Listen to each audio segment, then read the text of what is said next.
Dave, would you lead us in the Pledge of Allegiance? Pledge allegiance. To the flag of the United States of America and to the republic for which it stands, one nation, under God, indivisible, with liberty and justice for all. Thank you.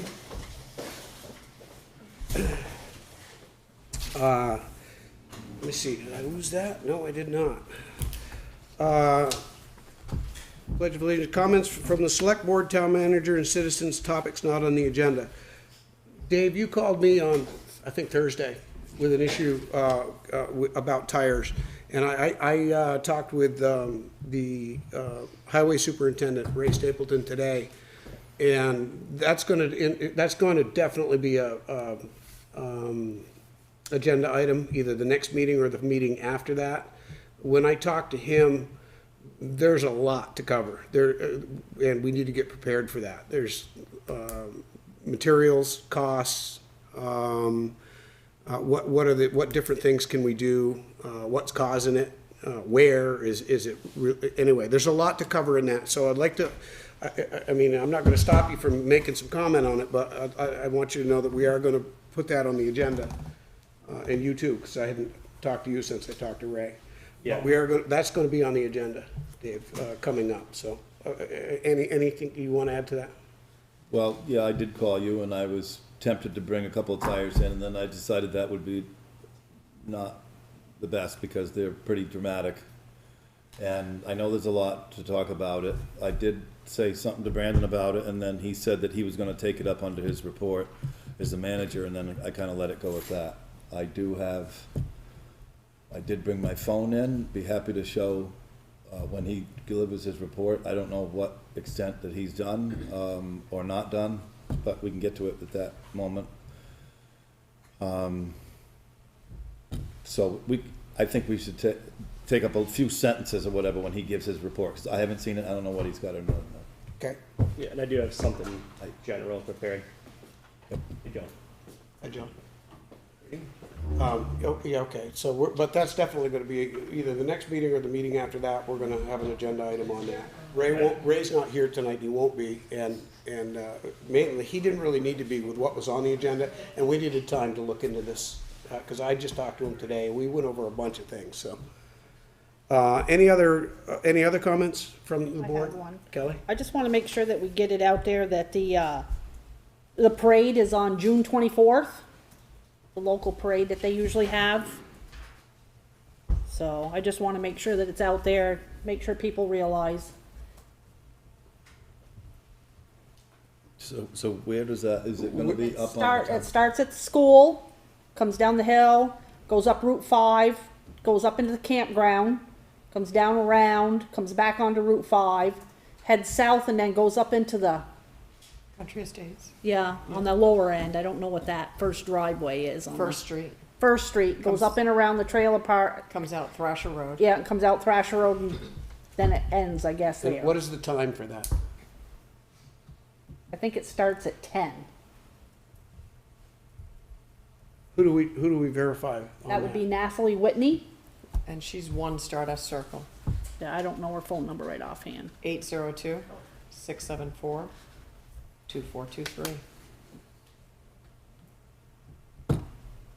Thank you. Okay, any other comments? Select Board, Town Manager? Citizens that want to speak under comments? Mr. Harrison? Not on the agenda, I don't know where, I know you were looking for a discussion report. Well, to be honest, I would have preferred you to come in and talk to me before that so we could kind of go over what we were doing and make sure we were in line with having our opinion represented in Montpelier. I don't know that it was or it wasn't. I won't go there, but you have the floor. First is not the end of the session, it's the halfway point. I'll go over a few of the bills that mostly that have been signed by the governor. And once I take offense to what you just said, Mike, Well, that's okay. I take offense to a representative not representing his constituents, so we can have that argument if you want to.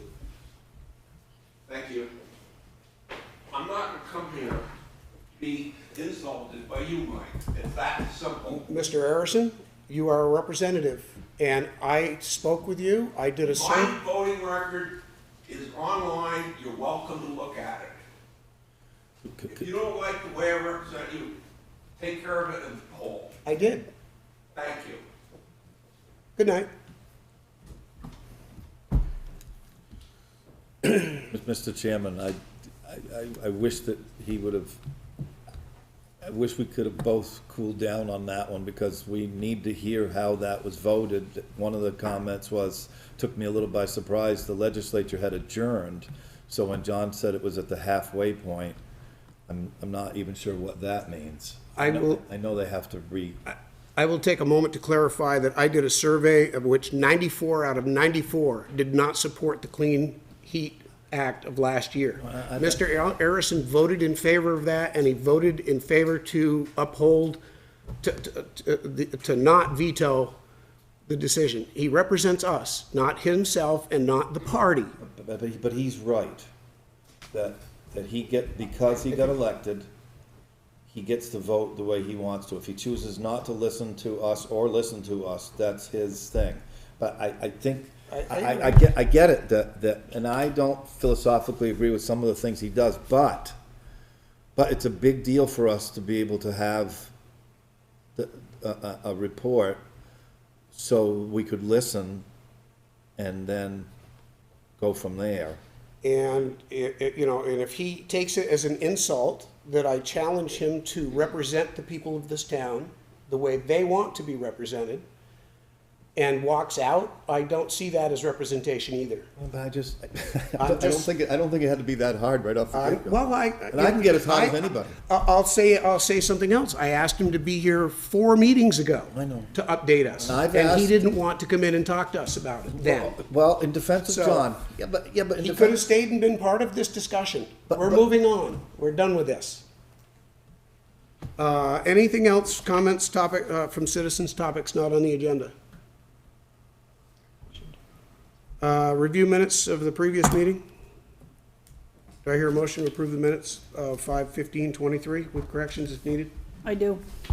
I'll Wait. second. Motion's been made and seconded. Any discussion on the minutes? did you say I do, meaning? you I make have a motion? no idea, They just got I married. gotta tell you, I Did meant you to get say, married, or? tonight I guess I am. You on, know, thanks Dad. for calling me out on that. No, I said the don't know same who said thing. I do. I did, I think I did, I think I did. I did I was too, just so. trying to lighten the evening. Sometimes I hear so moved, or, Exactly. I make a motion to it, I do. Yeah, I did, I said it. and I thank make you a for motion to accept the minutes. Yeah. There, is that better? I'll second that. Perfect. Any discussion on the minutes? Hearing none, all those in favor of the minutes signify by saying aye. Aye. Quarterly report, West Weathersfield Fire Department. Josh, you're up. Good evening. Good evening, Josh. So, what you guys have in your, that town manager provided to you guys, is the emergency reporting software that we have done for 2 years now. The contract, with one of our meetings a couple months ago, we acknowledged that all parties weren't following through with a section of the contract that we're in, which is quarterly reporting. So I've taken, for my department, I've made the first step on making sure that we start that. So these reports are representing January to the end of March. So the first one, as you, everybody have the reports in front of them. So I'm gonna just kind of go through the reports. We can, if you guys, if these are too many reports that you guys are getting, we can work that out with Brandon.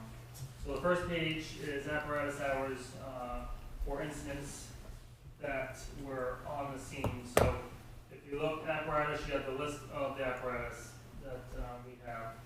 Second column over to the right, time spent on incidences. So this is for each truck. This is from the time dispatched to the time we cleared. So for the last 3 months, or for that quarter, for those 3 months of all the calls we went on, this represents on how many hours each truck remained on scene until we cleared. Any questions with that one? Do we need to really go through all these pages like that? Are we really being that nitpicky? I hope not. No, and it's not, honestly, it's not that you're being nitpicky, honestly, I would. Not you, us. No, but I think there is a disconnection between the board, not knowing exactly how many hours time spent. I know you guys know that fire department does what we do, but these reports obviously really back on me coming in and just saying, yeah, we spent so-and-so many hours on this call. Yeah. This is representing the truth behind it with that. So, Mr. Chair, you know, we can go through them quickly. It's up to you. In the contract, these quarterly reports, are these quarterly reports for us or for you? So the quarterly reports were for the fire departments that come in and give a report to the select board on a quarterly basis. Okay. So we want to see a snapshot of this, and it's not something we've done before, so probably a good deal of this is something we're going to review on our own. But if there's anybody on the board that sees something that they want to kind of touch on, or if there's anything you in particularly want to point us to and take us through. Recording in progress. Maybe that's a better way to do it rather than, like Kelly said, doing every single page. I mean, I just don't want him to feel that he needs to be here thinking that we're gonna be nitpicking about every little thing that I know the fire department does a lot of time and a lot of man hours. Honestly, my opinion, I'm want to come up here. Oh, okay, I want that's to fine. take and present this to Yeah. you guys. And it's not just for you guys as a board, with this being entered into the packet. Everyone this sees is it. 4 times a year that the residents can take and go back and look, other than just our Okay. annual report. And how long do you think this will take, Josh? What do you think I you're mean, going to? that was that one, I mean, Okay, so a report, so 15, 20 minutes? 10 minutes. Okay, go.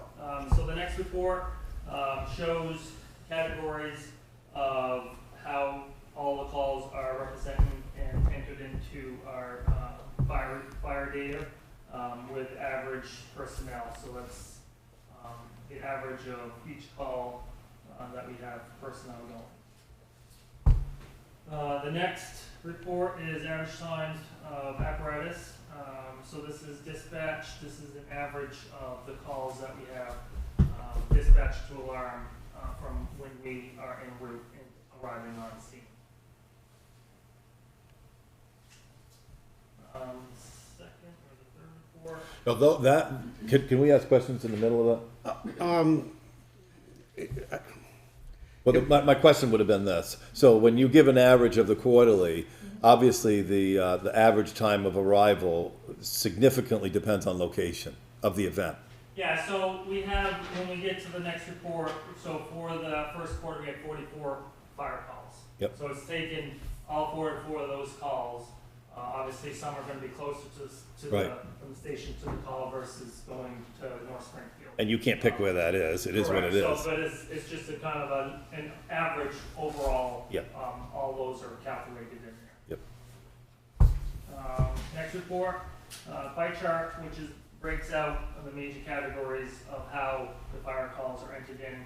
Recording in progress. Mercy, so we got 38% on EMS calls, 20% on fire calls, so forth, so on. And then the next section down is a breakdown of those on, and then it identifies how many calls were in each category. And then the next paragraph, section 2, that is even more of a breakdown of those 100 fires. Back to some fires, you get 9 incidences of that category fire. So there you see fire 100, anything from basically 100 to 200 is in there. So that just represents, so that's how you're getting those, that added up of 9 calls related to the fire part of it. We've had 2 or 3 things where that thing will come on with a voice. Are we online? Are we for people or? So are we I'm talking skipping? to Joe right now because he was on, I'm not. You don't quite- know? Oh, no, well, he said that he's now on SAPA and he's listening through SAPA, not through our Zoom. So the meeting's a little screwed up? Well, let me, I guess, go call in and I can go see if I can hear, because he's doing it a different way now. 3 times when Josh was talking, that was saying meeting in progress or something's going on, so that tells me a disruption in the signal. Yes, I think it's something to do with the Zoom though, weirdly this time, it's like Zoom keeps kicking me off. Not I don't think SAPA.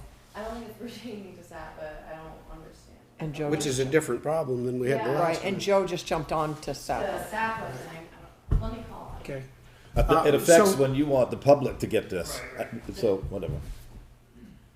And again, obviously, the information is in the packet also, so. And it is being recorded. If it's on SAP, it's still being recorded and it Correct. will be available on the town website. Would you like me to proceed? Yes. Okay. So events for personnel, so this is another big thing. This report represents, nothing regarding fire calls and nothing regarding our trainings. Anything outside of those 2, so if we go to the parade, we're gonna enter this in as an event.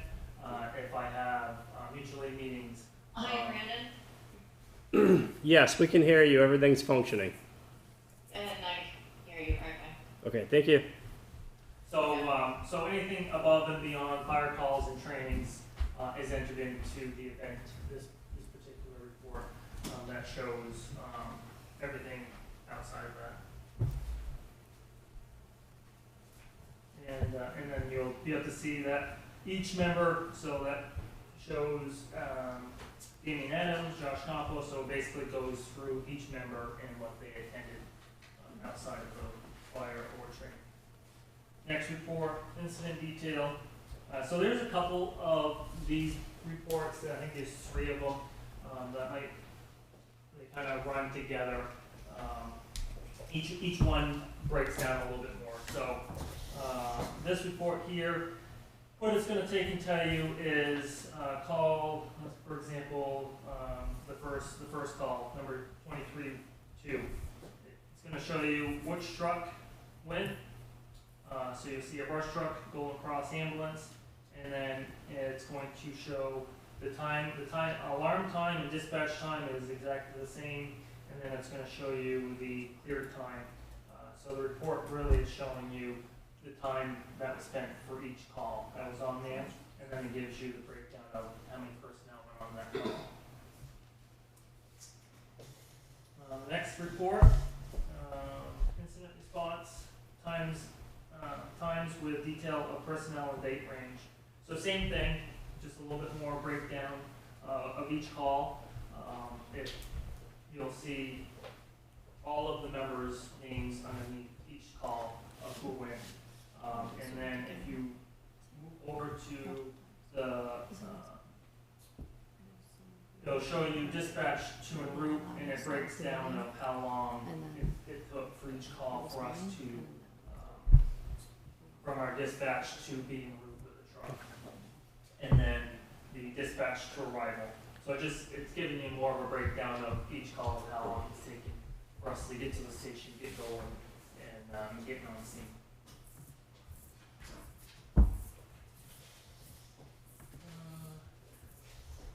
Incidents for personnel and apparatus. So this one, pretty self-explanatory, shows our roster member, and then each truck, so it's breaking out of how many calls that each person went on, and which truck, and how many times in that quarter they rode on that truck.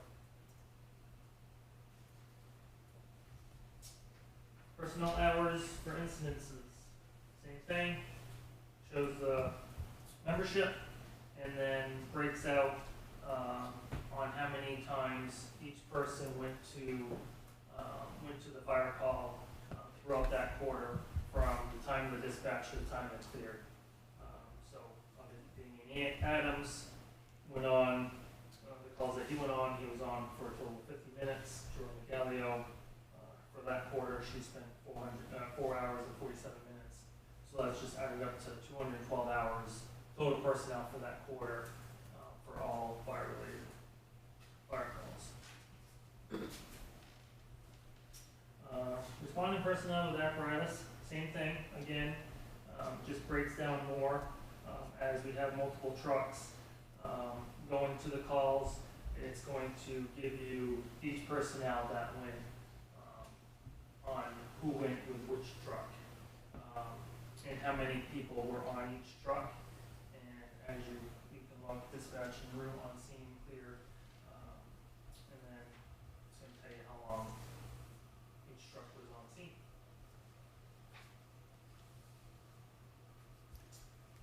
Response percentages. So membership, how many calls each member went, and basically the percentage of that.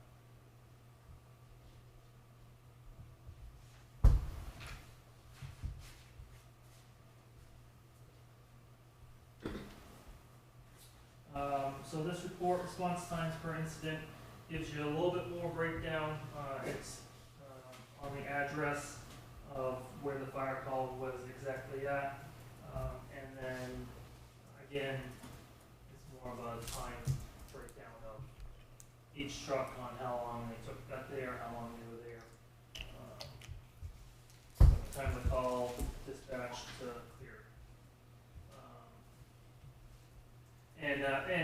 And all of these, we do have, Golden Cross is in our system, so we are entering in the ambulance times too, so we are to be up to track on how long it's taken for each call for them to come, from the dispatch time to arrival time. The last report is our training hours. Recording in progress. Is our training hours broken over by each member? So total training that we did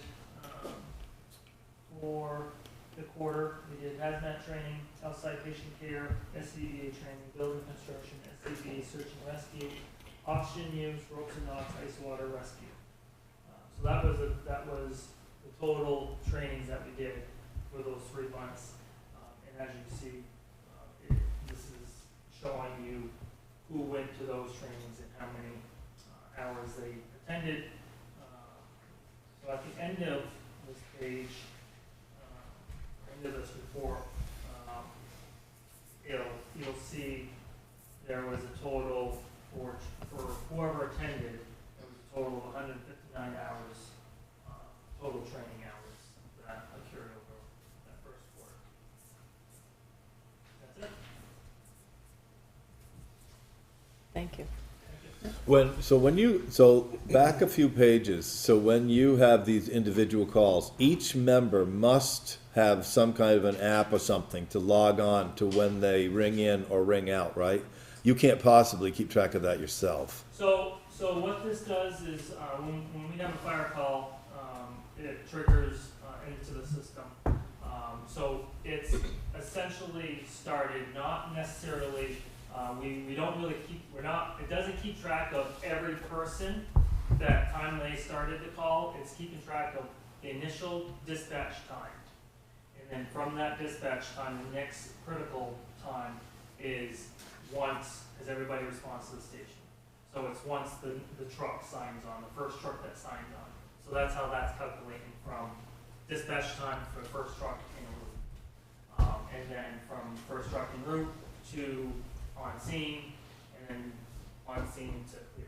But you had individual members here, and the same with training. They Yes. must be responsible to take care of themselves, right? So what we have, there's 3 officers that are in charge of every call that comes, that we have to go into. Each call that comes in, it creates a run. We have to, at the end of that call, whoever's in charge of that incident as officer goes into emergency reporting, has to complete that fire call. There's another separate report that has to be filled out that goes to the federal government. And in that is, that's where that one report is really the key that feeds all this information. So in that report, it identifies who went on each truck and who attended. So that's the officer marking in of who went, and how many people for each truck and so forth with the times. And that's something you guys were doing before you had the software, correct? Yeah, so the software, you know, in the past when you guys have asked questions, you know, when we had a call, we would have to go back to the station, write it out, and write it out on report. And then we would have to then go onto the computer at some point, log it in electronically all over again on the federal website. So we were duplicating, and there was no tracking. We would have to, we had another separate paper that we would check off on who went to the call.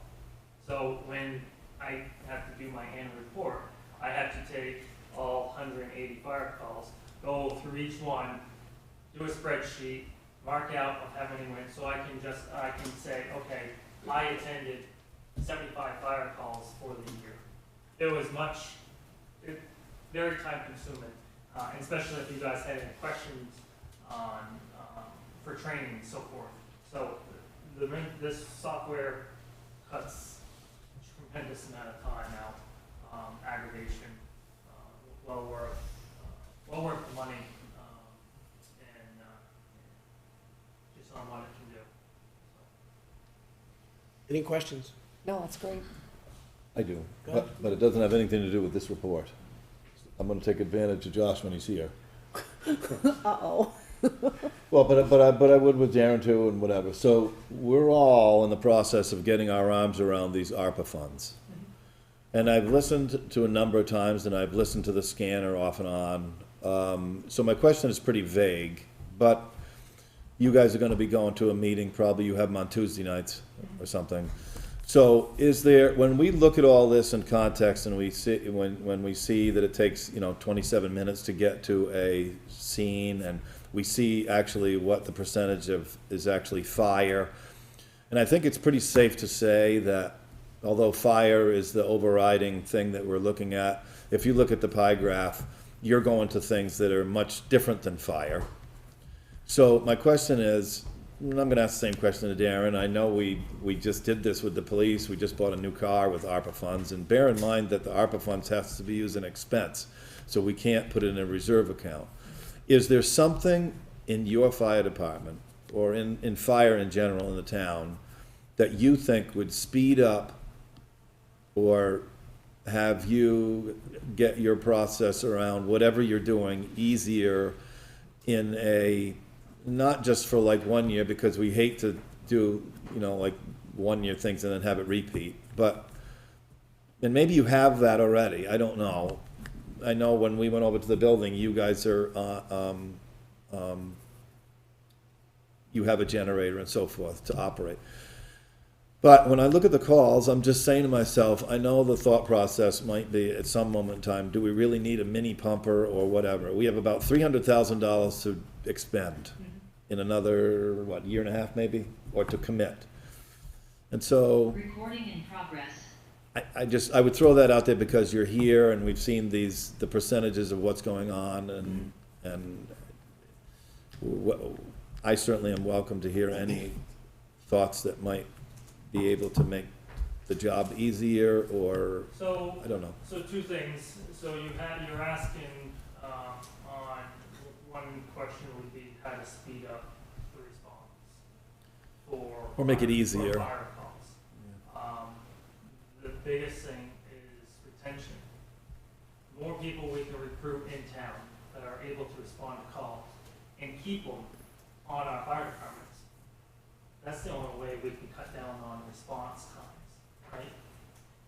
If we can get people that live in town that are able to get them trained and get them to go to calls, that's gonna cut down on the response time versus if we have 10 people that are working outside of town that have to respond into town when we have a call.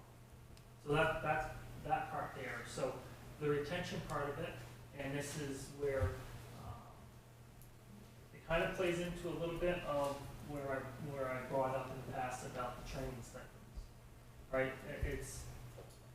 The retention, the recruitment is very hard, but we have to also try to keep in mind of the members that we get, the time effort that the town spends on equipment, outfitting them, and the training that we, for the most part, a lot of the training through the state is free, but there is trainings that we take and put out there that we have to take and pay for. So there is money that the town is investing in each member, and if we're not able to try to keep those members for a long period of time and have it more of a benefit to the town overall,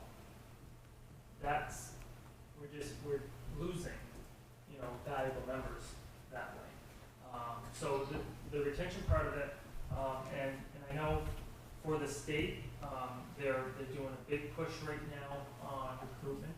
They're, I think, coming up shortly.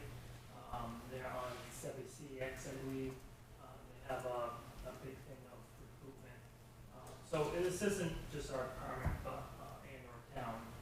It's across the nation of the recruitment part of it, but also the retention part of it.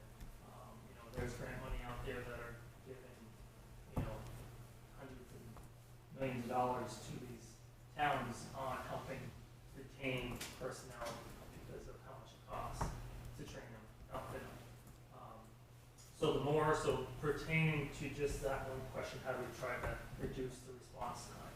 That's really the essential, that's the only way we can do it. Get more people. The cost, though, I want you to realize, though, I don't want to get in a debate about the need or whatever for training or whatever, but I think you need to understand that these funds are used, well, so let's just say, for example, that we funded it for this year, but then it wouldn't be available next year. It becomes a problem. So, and I don't know how to handle all that. But with the ARPA funds specifically, they're kind of not geared to redo like annual expenses. Those are budget issues. But you don't think there's any equipment, you think, or you can think about it, I don't. No, and I can answer that. So the equipment side of it, where that, well, Mike saw, you saw it, Brandon saw it. So there was another whole part that we had a meeting on, that was, reports that were generated that shows all of our equipment, and the age of our equipment. So that was, and that's in hopes of, I believe, hopefully we're working on trying to come up with our capital plan. You guys saw that? Brandon, we're still working on trying to Yes. obtain, so I think, to answer your question, Dave, we have to try to wrap up that part of it, so we can kind of look at it overall, not just department, but overall, what's gonna be the best bang for our buck. Are there grants out there that can help also provide for newer equipment, or?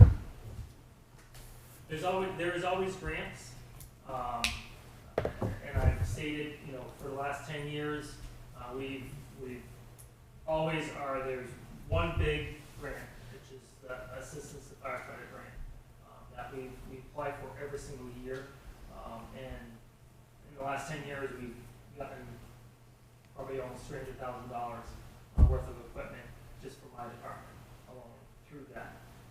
And there's many other grants, but they're definitely time consuming to take and do that, and file those grants. So,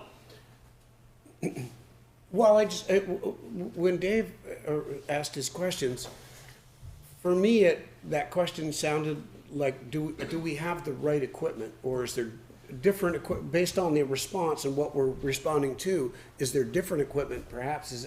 Am I getting that right? Yeah, because we do have to, the board's gonna have to pick how to allocate $300,000 fairly shortly. Mm-hmm. So I think we've tried to keep our eye on the ball to say, how could, and we've done it up until this moment, how does that best serve the most residents somehow? And without we've tried without establishing reoccurring annual funds. So I don't know the answer. I just know that what is really important in town, you would think. We've tried to address the buildings. We just bought a new police car. We're trying to put a generator at the highway or something like that. So what are we doing the most? And I didn't mean to, we're way off track here, but I just wanted, you are here, and I know you're meeting, and I know there's another meeting set up on June 8th or something to talk about ARPA funds. I suspect into the fall, we're going to be having to determine how these funds are gonna get expended. Brendan, what's our cutoff on that? September 24? 24. I think, The on ARPA ARPA, funds. on commitment to ARPA funds? December 2024. December 24. Yep. Okay, Oh, we got plenty, okay. so we got So I a think, year and a I half. think to answer to that, I think I think Capital kind of plan. halfway there with obtaining, the list of equipment and, you know, what it is that we have with the age of it, which I got my stuff into Brandon, and I don't know where he's at with his company, but, you know, once he gets all that, get that compiled, I think that will paint definitely a better picture, to be able to look at it as a whole, and kind of compare what is it that we really need. And obviously the best scenario is to try to stagger as much as we can, you know, big purchases, you know, regardless of what side of town it's. The reason why this is really important this time around is, and it's going to be for any purchase, we can't borrow money here at the town for less than 4.5% interest right now. There's probably a good chance that the interest rate's gonna go up another 0.5 point. I mean, if you looked at the business reports, I look at them all the time. And then the items happen to have significantly higher costs. So, I mean, I just heard a neighboring town bought a fire truck and it cost $600,000, not $400,000. So those are gonna come, and that's just fire things, those are gonna come, we just got a surprise when we bought the new police car. It was 35,000, now it's like, I don't even know, like 45 or 50. So, Yeah, we are, but this is really an ARPA discussion now that we've kind of drifted into, and yeah. I do want to reel it in. Yeah, we wanna move on, yeah. Anyway, I just threw, I know you're here and I threw that out because Yeah, I think it's, I think with the equipment side of it, we need Yeah. to continue to work on the capital side. Absolutely. That will paint the picture a little bit more. Yep. Any other questions for Josh? No, Anybody? thank you. Thanks, Joe. Thank you. Josh, very much. Josh Dofflin, West Weathersfield Fire Department Chief. Next on the agenda, warning hearing to discontinue Town Highway 95. So, the warning of a hearing for discontinuance of a highway is 19 VSA Section 708. Did the homeowner provide a written request for this? Yes. Okay. Time and date for examining the property and the hearing, we have 30 days to notice. We have to give a 30 days notice. Right. So that's what we're looking at now. So I need a motion, have you selected a date for that? Yes, the date will be Thursday, July 13th at 6:30 p.m. Is this for the hearing or for the viewing? That's the examination of the property. Okay, that is Thursday. And this is the examination. do you have that here in our packet somewhere, Brandon? Yes, it's attachment So it's way, F. It's all the way at the bottom of it. we're at the end, go through all the maps and everything. Yep. My comment about all of this information, I think that should have been held to the hearing. That's just me. What should be held to the hearing? All these maps and information and in this Well, packet. we're not gonna get into those discussions, and people can review this stuff prior to the hearing, so that's okay. It's just a dissemination of material. Tonight is I see your point though, Dave, would have been quicker to get where we're going, if we just had so 19 VSA is in, this thing is driving me nuts. Anyway, so that date is Thursday, repeat again, please. Thursday, July 13th at 6:30 p.m. That's a site visit. That's a site examination. So the hearing is 4 days later. And then the hearing is, what's the date for the hearing? July 17th at 6:30 PM. Okay, so I need a motion to include both those items and dates and times. So moved. Do I hear a second? Second. Motion has been made and second to hold an examination, site view of Highway 95 Yep. on Thursday, July 13th at 6:30, and the hearing will be opened on July 17th at 6:30. Any further discussion on the Yeah, motion? so just to be clear, that Thursday, the 13th at 6:30 is a warned meeting of this board. It is correct. Yes, so So it needs a proper warning posting. for a meeting, and, So there'll be no recess to hear, it'll just be at the site and we go home? I'll open the meeting, we can either meet here and go together, and I'll open the meeting when we come together, and then we'll go to the site and review the site. You can't really have a bunch of discussion on site about it. You can, like, write down questions and stuff like that. I've done these before. I think you have too. For BCA. Yeah, and you basically, you can write down questions and formulate questions and stuff, and then I close that meeting, because that's all it is a meeting At the site. at the site, yeah. And then we hope, open the hearing on the 17th and take testimony and evidence, and at that point, I would like any questions submitted to the board. I'm glad you said that because, so, the information gathered, documents, will they be available at the site visit or not? Wait until you can, because the hearing will not be opened prior to that, so I think not. Well, but you can, you can still have maps to look at and stuff, but you can't really get into much of, you can't But get into who- discussion But the about it. question would be, who provided the maps to who? That would be ex parte communications. The town didn't generate the maps to look at. No, you have to go out there with some knowledge of, okay, this piece of property's here, this piece of property's here, this is where the road is. One of his points is the abutter issue, but we can't talk about those things on site.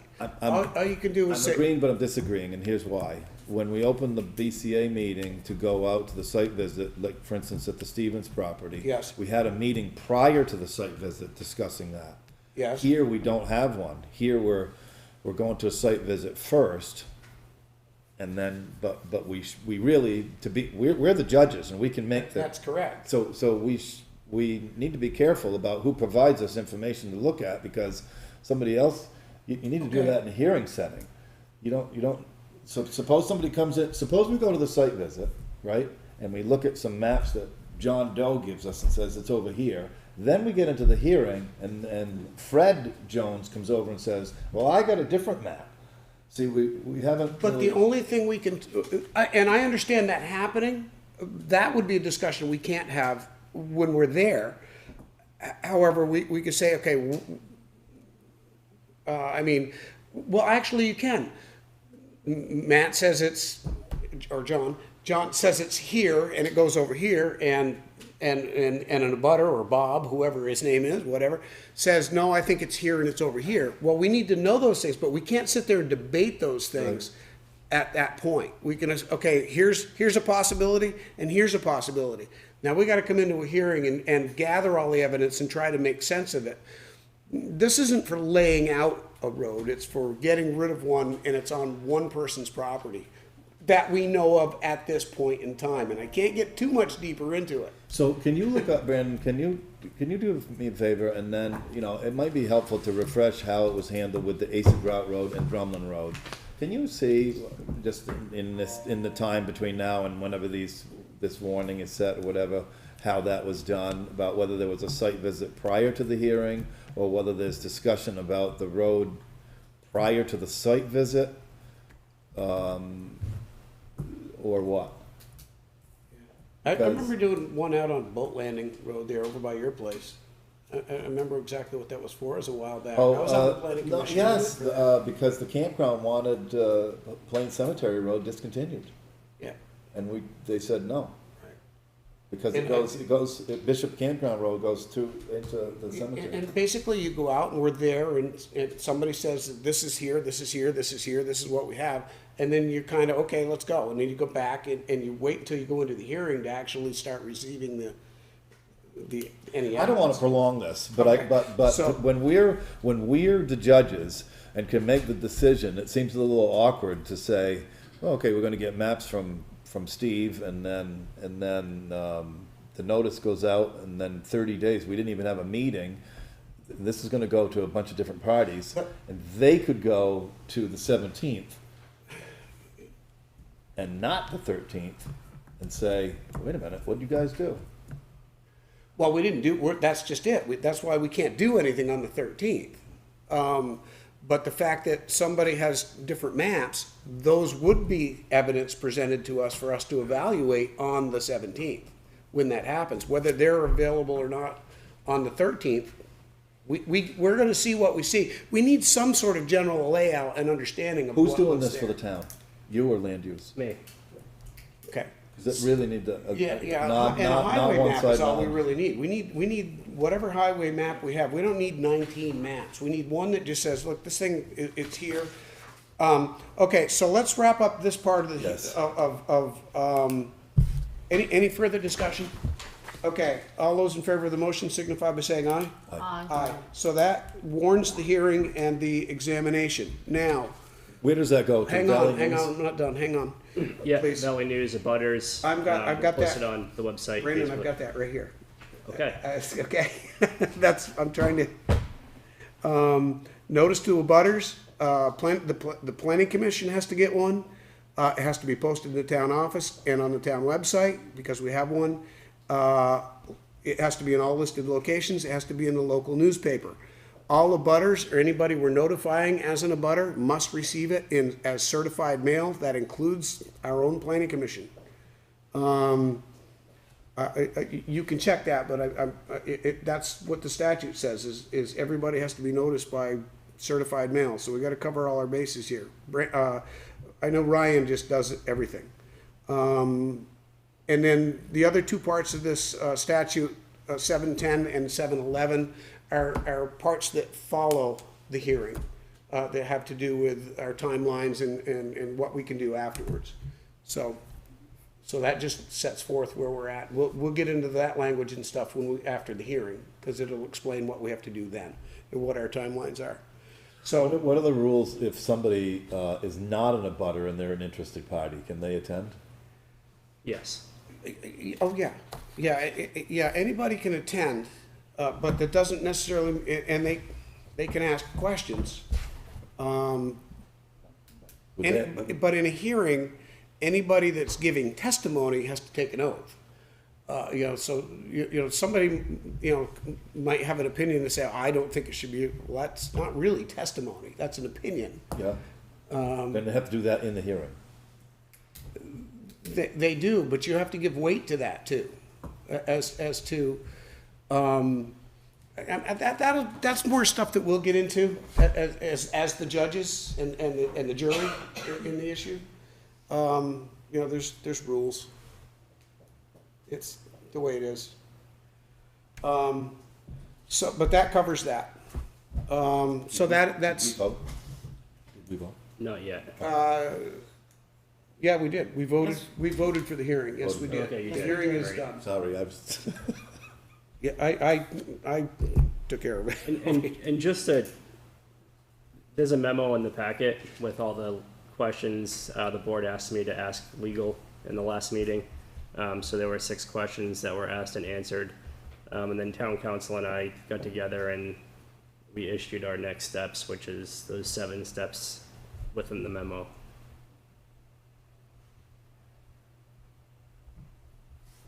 There's a specific question that town council asked me to relate to the board, and that's under number 5. Where am I seeing this in the packet? Very beginning. Oh, God, now I gotta go back through all those again? Just, that's what I say, well, if we didn't need the evidence. Oh, boy. yeah. So the very beginning, attachment B, so I'm not back to the beginning yet. Okay, here's Heck is, highway superintendent, is it before that? it is, Yes. A, B, C, D, E, F, those are the, I don't have letter on mine. It's right at the beginning where his, right after the blue, Brandon, if I look right at, after the fire department presentation. Correct. okay, There's a blue sheet and then Agenda there's number his 6. sheet. oh, yeah. His sheet has the 5 questions. Then there's a third sheet that has more, but one more.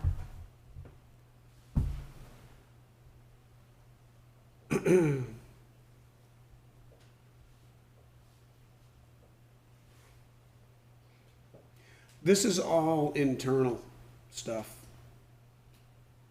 That has, I mean, and it's,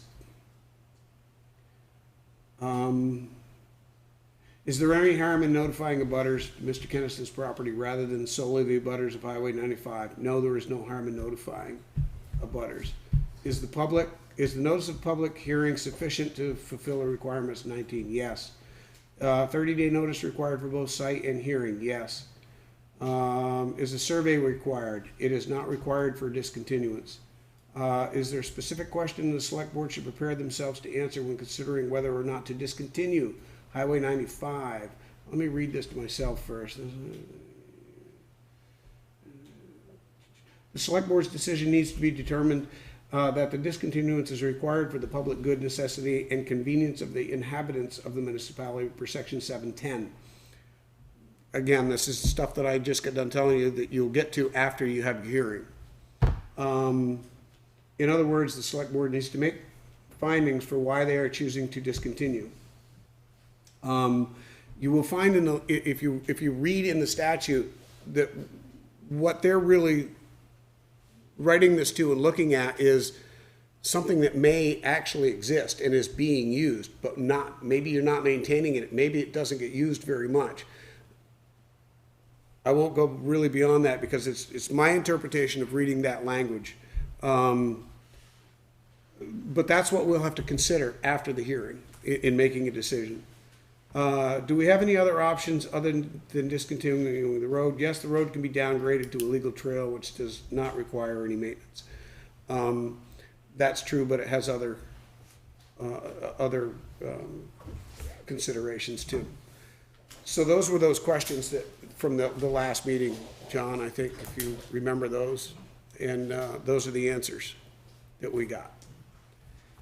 Thank you for that, Brandon and Dave, for bringing that to the surface here. So with that, though, we really have nothing else to do with this until we get to the hearing.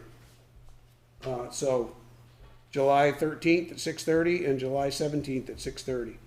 The site visit on the 13th and the hearing will begin on the 17th. Okay? Warn public hearing for bylaw amendment, use tables and definitions.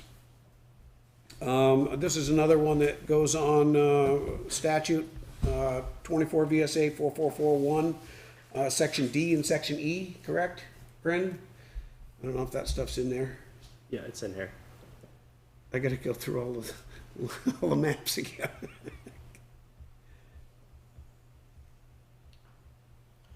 Can I get the short version of this? The short version Yeah, the short version would is be, we have 15 days from notice. When did notice go out? no.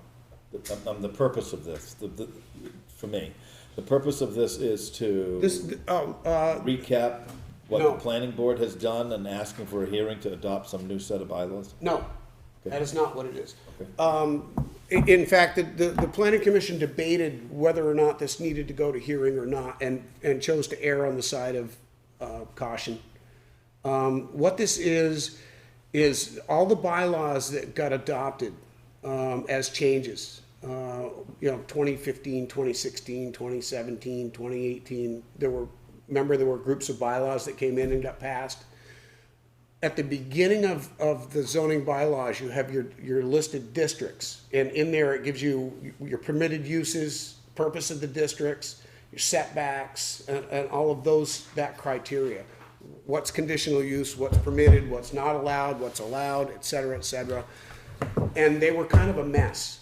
So this was really a housekeeping project for the planning commission to, and the zoning board helped a lot with this. They were having trouble understanding what, because some of it didn't make sense. It was here, but then in this district, it was in this, and should it be here, should it be there? So anyway, this is really just a house cleaning thing that organizes those district explanations at the But beginning. you're asking to set a hearing date, and Yes. a hearing date will take up an issue, whatever that issue is. Yes. And then the hearing will close, and then there'll be action. Yes, Okay, so I read a few of these, and one of them is, for instance, and unless I'm reading it wrong, was to raise the height of structures from 28 feet to 35 feet. that was actually done already. Okay, I don't know that, but just, what would help then would be, when we get into the hearing, would be, like, what was and what is, or if you say that's true, then what date was that actually voted on, and then, I don't know, it could have been 2016 or something like that. Correct. So, but for this move right here, you're asking to warn a hearing to take up a subject, Correct. whatever that subject is. Look at it like a table of contents. And then- That's probably the best way. And then the to hearing will kinda- close or be continued Correct. and with no action. And then, so I'm a little confused though. If action has already been taken, what is the need for another hearing? Because there was obviously a hearing warned to make Because some the changes. hearing, well, and this is what the planning commission struggled with and why we erred on the side of safety. Because these are documents that are within the zoning bylaws, we approached it as an amendment to the bylaws. And so that's why you're gonna have a hearing. But this is really just like a table of But contents. is all it is. wasn't the planning board able to produce the votes that were taken by the board to adopt the policies at the time? I'm not following that question. Well, you just said that some of these were already done in 2015 and 16. So there must be a vote of this board No, taken. yes, to adopt the bylaws. Yeah, on that issue. So these documents did not get changed. Okay, these are just the following you. first couple, 2 or 3 I'm pages. following you, but why would you have to have a whole nother hearing to determine? This the is thing the that already got argument that the determined? planning commission had, okay, that we didn't know if we needed to or not. And so we chose to err on the side of caution. We held a hearing and we're sending it up here for a hearing because it's an amendment to the zoning bylaws. So this board could take no action if it saw that way. If it says we already. This we board, already- this we already board took has, action. this board can do whatever it can do within the law. That's correct. Well, but we could say we already made the decision. Why do we need to make two? You didn't make the decision on this. There are language changes in this. There are things, Oh. there are things that got moved around and when I say language changes, like, home industry was still listed. It did not, the home industry doesn't exist anymore. It became home business, home occupation, home business 1, home business 2. So that language has to come into these descriptions. But that's not the only thing. The conditional use was in some wrong places. The bylaws on duplexes or structure, an accessory structure. So for ease of looking at, can you, when we get into that hearing, now you'll have plenty of time to do this, can you write like in yellow what was? It's already and been in done. blue what It's was? already done. Okay, good. It's already there. Because all I'm seeing on some of these other things is like all yellow and then somebody writes lines all through them all. No, we already have that, so that we can show you what all that is. This really is just a housekeeping thing to kind of organize things better. When I hear that Get though, through. I don't mean to disrespect, but when I hear that, there was an add-on to that saying, well, really, but there is some changes. Well, but the changes were changes to the zoning bylaws that didn't get changed in the district headings. So did And that they get need voted on already or not? Did what get voted on? The changes. What changes? I don't know. You said that you changes. Well, yes, Dave, I told you, there are zoning bylaws that were changed. They were voted on and adopted. But those changes were never updated in the district sections, and that's what this is. All it is the first page, when you open it up and it says C10. Okay, so what's allowed, what's not allowed, what's conditional use, what's accessory I'm use? just questioning whether or not we need a hearing, if it's just a matter of reorganizing the table of content page. And I opened up by telling you that we had the same argument at the planning commission and felt better to err on the side of caution. Seems a little and weird. because it's an amendment to the zoning bylaws to put it through the hearing process. We didn't expect this to be this difficult. Okay. It only rises to the level of a hearing, though, and all these warnings when significant things happen, that's all. If this is like a nothing burger, Well, but the. it feels like a hot dog with no roll. I don't necessarily disagree with you, but you have to please everybody, Dave. Okay. And you have to make sure you cross your i's or cross your t's, Not me. dot your i's, and, yeah, I know. I do. Is there a Okay, date set? Is there a motion? I need, yeah, this is just to warn a hearing. We need, have the notifications, and these notifications, are the same as the other ones, basically. There has to be some sort of record of receipt. But if those notifications have gone out, it's 15 days from the date of those notifications. So if we haven't sent the notifications out, We have not. okay. So we need to give time for that to happen, plus 15 days. We did, August 7th. Okay, good. That's the date? Yep, 6:45. On August 2nd, August 7th. oh, 7th. Sorry, I have a lisp tonight.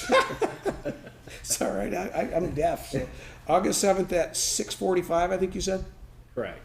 Is that a regular meeting of our board? It is. Do I hear a motion to set a hearing for adoption of bylaw amendments, August 17th, 6:45? Excuse me? Do I hear a motion? I need a, So moved. do I hear a second? I'll second it. Motion's been made and seconded. Any discussion? Hearing no discussion. All those in favor of the motion signify by saying aye. Aye? All those opposed?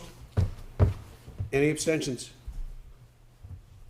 I believe the motion carried. Dave, did you vote? I didn't vote, because I'm confused. Okay. Just another meeting, Dave. That's right. Local emergency management plan adoption. Brandon, I think that one's on you, yes? Yep. Okay, so each year, as you know, we update our local emergency management plan. Under section 1, that's our emergency management planners, which consists of Roderick Bates, myself, William Daniels, Ray Stapleton, Jim Taft, BJ Esty, Darren Spalding, Josh Doffin, Alan Gerard, Brian Woodbury, Brian Martz, and Mark Richardson. So that list was updated in this report. Number 2 lists out our Municipal Emergency Operations Center, or commonly known as our EOC, and we have preferred EOC positions and duties, so we did make some updates to this, including Roderick Bates and Gary Graham supervises and directs all EOC activities coordinating municipal support and response. On my end, on Suzanne's end, she would staff phones and the radio in the office, and I would track and answer any requests for information, track and coordinate any requests for support, and Suzanne would then produce and post public information and press releases. That's similar to the way that it was before, with the only difference being Roderick Bates and Gary Graham. And we have potential EOC staff members, primary EOC location, which is this building, and our 2 alternate locations are Ascutney Fire and West Weathersfield Fire. Number 3, resources, the same emergency spending limits apply of $10,000. Businesses with standing municipal contracts, that includes West Weathersfield Fire Department, Ascutney Fire Department, and Golden Cross Ambulance. Other local resources, Jarvis and Sons Construction, Brown's Construction, Bushway Construction, Gurney Brothers Construction, Black and Tan Construction. Going on to page 3, this shows our National Incident Management System, or NIMS, typed resources. So these are all of our resources that we've been putting into our plan. Number 4 is our public information and warning. So we use Vermont Alert now, that was updated. Important local websites, so places where we'd post during emergencies. Local newspapers would be the Valley News, Eagle Times, WCAX, and the Front Porch Forum. Public notice locations is and places that people can go to use public Wi-Fi. Number 5 is vulnerable populations. Number 6 are shelters, and we have our contact information on the following page, which was updated to apply to today's information and board members, and that's pretty much all we have. So we're looking for a motion to approve the updated local emergency management plan and to sign the plan. So move. Do I hear a second? I'll second. Motion's been made and seconded. Any discussion? Can we just put the date in the motion when we approved it? So do you want it for the year, like 23, 24, or how do you want to do this? Because there's a lot of names and phone numbers and things. Yeah, you can update it for June 5th, 2023 is fine.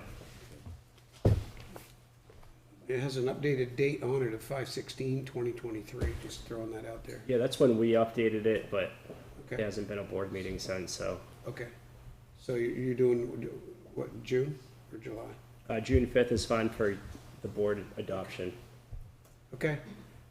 So that's included in the motion? Everybody okay with that? Any further discussion on the motion? Hearing none, all those in favor of the motion signify by saying aye. Aye. Aye. Motion carries. Bicycle and pedestrian safety grant, letter of support. Now, I heard my name was in this. It looks like you signed it. Looks like you're riding a bike and building sidewalks. Get your pocketbook out. I don't even have a bicycle or something. Not one that it's You got a big. few there, you could paddle Fred Flintstone. Ladies and gentlemen, I did not do this. I want you to know that. This was, I believe, created by regional planning. Yeah, Says you. I did meet with Ray. That was another part of my Does say meeting. you. It's all you. It's all me. It says Don't so. blame anybody else, your name's on it. Well, and I thought we were gonna get that changed to the select board for signature. See? Says he didn't know about it. Mr. Monroe's here. Once I found out. Lucky And you. I met with Ray. Who is this? That's Mr. Otis Monroe. That's from Regional Otis. Planning. I'm the one who wrote this. That's, are you Mike Todd now? See, I told you. Good man. Otis, go ahead and walk us through this, if you will. Yeah, so Ray approached us. This is an annual grant that the state puts out there for bicycle and pedestrian improvements. In this particular case, they have two sort of classes of it. They're what they call scoping, which is when there's a problem, but we don't really know what the solution might be. And then the second stage is often design and construction, which is where scoping will look at the problem in the site and do things like permitting and right of way, and that not actually complete right of way, but look at what that would look at maps and plans and see what that would look like to do. Then, if the town selects an alternative they prefer and would like to move forward to the next step, that gets into design and construction, where it actually prepares the permits and all that. So this kind of grant was funded Junior Rail Trail extensions in Springfield, sort of in our region. Sidewalk extensions are a very common project also. That's not necessarily what we're looking at here.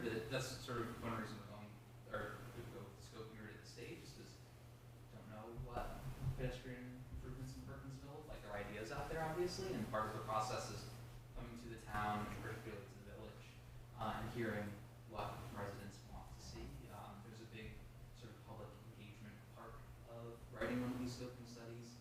You bring a consultant on board, and they'll look at the conditions, present a series of alternatives, and then we go to the town to select what they call the preferred alternative to get into more detail on coming up with budgets and that kind of thing, potential budgets. So in a nutshell, that is what we're looking at doing in the plan for it here. So Okay, and the grant match is how much? it is $8,000. This is Which is what in a percentage? 20%.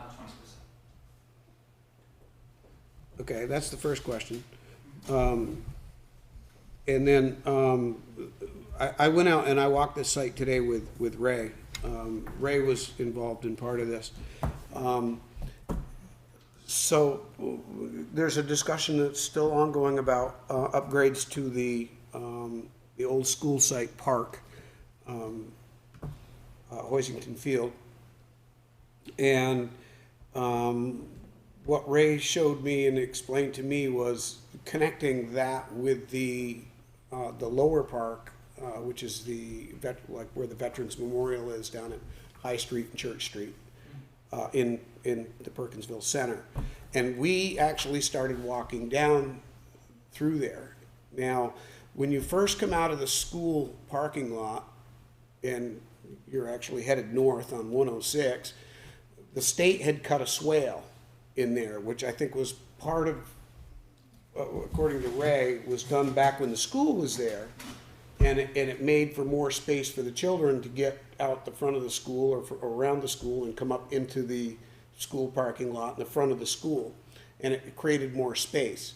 It's more of a ditch than anything, but it's wide enough for people to walk in. The idea is not to necessarily extend the ditch, but to extend that width down the hill to the Veterans Memorial Park. While we were walking this, we both found it rather precarious with traffic coming and going. And there were several things I noticed that were, first of all, when cars are going both ways, it gets pretty tight if you're walking down through there, and there's, you got to be watching what you're doing, or you got cars breathing on you. And the other thing I noticed when we were walking back, and we stayed on that side, we had our back to traffic now that's coming up behind us. And I know that's not what you're supposed to do, but now you've got traffic that's going out around you because you're not looking at them. They're coming up over a hill and they can't really see what's coming at them either. So there's, I think there's maybe some good reasons for doing this. There's also possibly the potential for this to extend, to cross the road down by the church, or what would be Church, I think that's where Church Street is, and then continue on down to connect it to the Stoughton Pond Road, so that you start to connect those recreation areas together with bike and pedestrian walkways. So that's what was explained to me today while I was over there.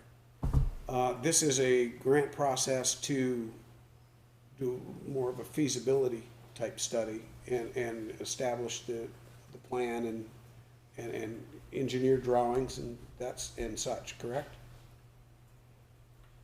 Yes. Yes, okay. My next question becomes $8,000. Where's that in the budget? Did we ever budget for that? Where's that coming from, or where are we asking to get that from? Now, is that $8,000, is that a combination of cash and in kind? That's a good question. I believe that our portion was $8,000. That's the 20% match.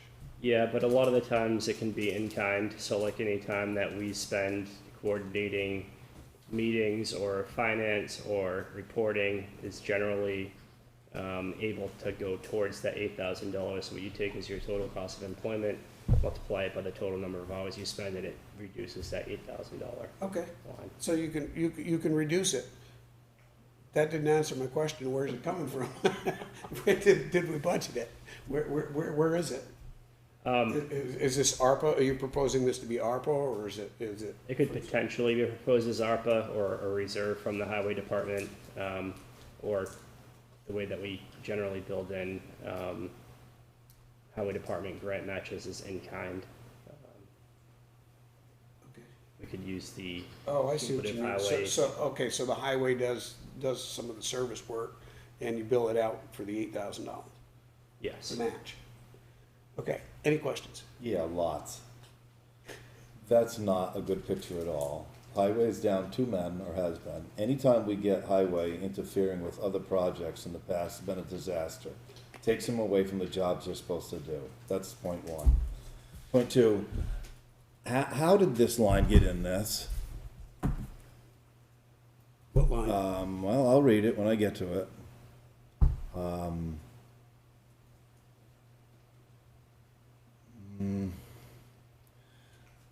The town intends to continue to invest in Perkinsville. This includes further work on the schoolhouse and a scoping study to entirely reconstruct Hoisington Field. Who made that decision?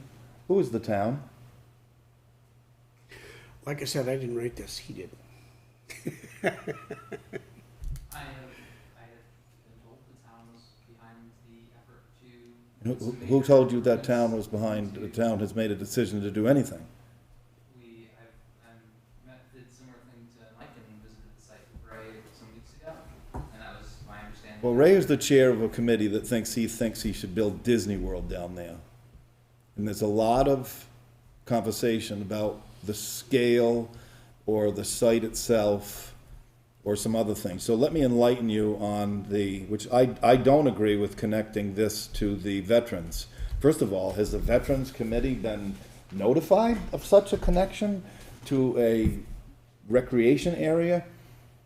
That would expose some pretty significant feelings about what that site would be used for. And my recollection is, as odd as this sounds, because I was the one that stopped that Veterans Memorial being put in place there until we had permanent deed restriction. That site where the chain fence around the village of Perkinsville was owned by, if you can believe it, England. It had some deeds from back from the church or whatever, and we had to quit claim deed half that. The town only has half that. So the church owns the other half, because we had to get permission to put electric to light up the Veterans Memorial in coordination with the church. So there's a bunch of entities there that would definitely need to be at least party to any kind of connection to walking up to Hoisington Field. Meaning, I can't imagine that they would want it to be viewed as a recreation area with the work that they've put into to honor the veterans and actual, it's used for Veterans Day and Memorial Day. It's not really like a public place where, well, a lot of people have gone. I remember Roger Eastman went there and sat. People are quiet there. It's not like an amusement center. And then the church has the other half of that green. I don't know the status of the church right now because the ceilings fell down and they had a insurance claim to try to fix that, the Perkinsville Church. To try to connect that to Stoughton Pond would mean that you would invoke the Army Corps of Engineers because they own that. Well, basically Stoughton Pond Road is all that I'm aware Well, of. but that's the only recreation area down there is the Stoughton Beach, which is owned by the Army and the Army Corps land itself. I think something you might be missing here is that these are actually rights of way on a state highway. And I mean, I can agree with you on participation of Veterans Memorial Park and the church. You know, how do they feel about something like that? I can agree with you on that, but Well, and it's moreover, so when I talked to Brandon this morning, he called me and told me how his mother's wedding went, and that was a lot of fun. He said they all know who I am, which I kind of figured. So he, but what I told him was this, and it's a startling fact, when we've got to get to the discussion about what we're gonna do at Hoisington Field, and you've heard me say that it's head and shoulders above any other time that it's ever been. We haven't had the discussion yet about how that's going to evolve or not evolve. Frankly, the wetlands and all kinds of issues that have to be delineated before anybody could get their arms around what that could be for the acreage-wise. And the school, they're the ones that coordinate a lot of the use of that field now. This is going, it seems like it's going before that, or assuming that that's just going to happen and we're just going to have a great big runway there. But what I told Brandon this morning is absolutely true about all the villages in Vermont right now. When you look at the village of Perkinsville, with our current zoning, it really isn't going anywhere. It's 1 acre zoned. The houses are in place for what they are. We don't see some great big growth there. outside of Maple Street that's added a few, but not that many. The school has disappeared, the store has disappeared, the post office has disappeared, and the town office moved over here. It is not unlike any other village in Vermont, where it has become a drive-through road. And when you mentioned the two-way traffic, 30 miles an hour, we're going from a place to a place. So what are we walking to? Who is going to get out of their car? And High Street, by the way, which is that cutoff road, is actually Center Street is on the other side of the road, is actually a very good spot to slow down and to be able to figure out what you're gonna do.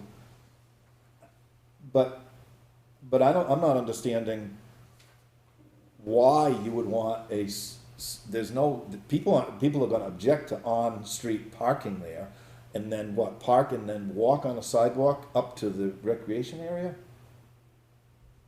On the side of the road, a couple hundred feet where you walk down? Yeah, I don't know that you'd want to be parking on the side of the road. I know that. That's what I mean. So what would be the purpose of having a 200-foot venue from the Perkinsville school site to Washington Field too. to the veterans? What is the? Let's ask that question, but Wendy, you go first. I think that's what I was wondering was, isn't this actually a study to look It at is. some of those things It is. that we don't actually have answers to? That's exactly what it is. That's what I was wondering. This is a study to look at Okay. that. So you want to pay me for 40 grand to say that we're going from here to there, and okay, give me the money?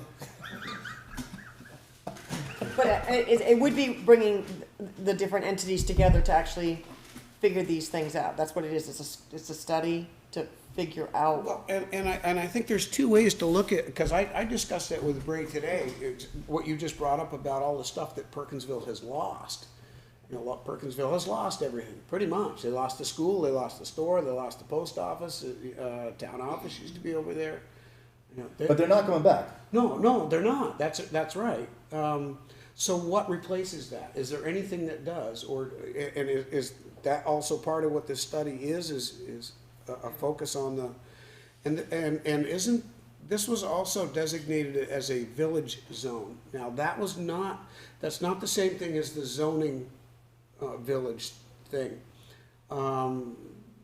We designated that at the planning commission as a village, that was for grant purposes.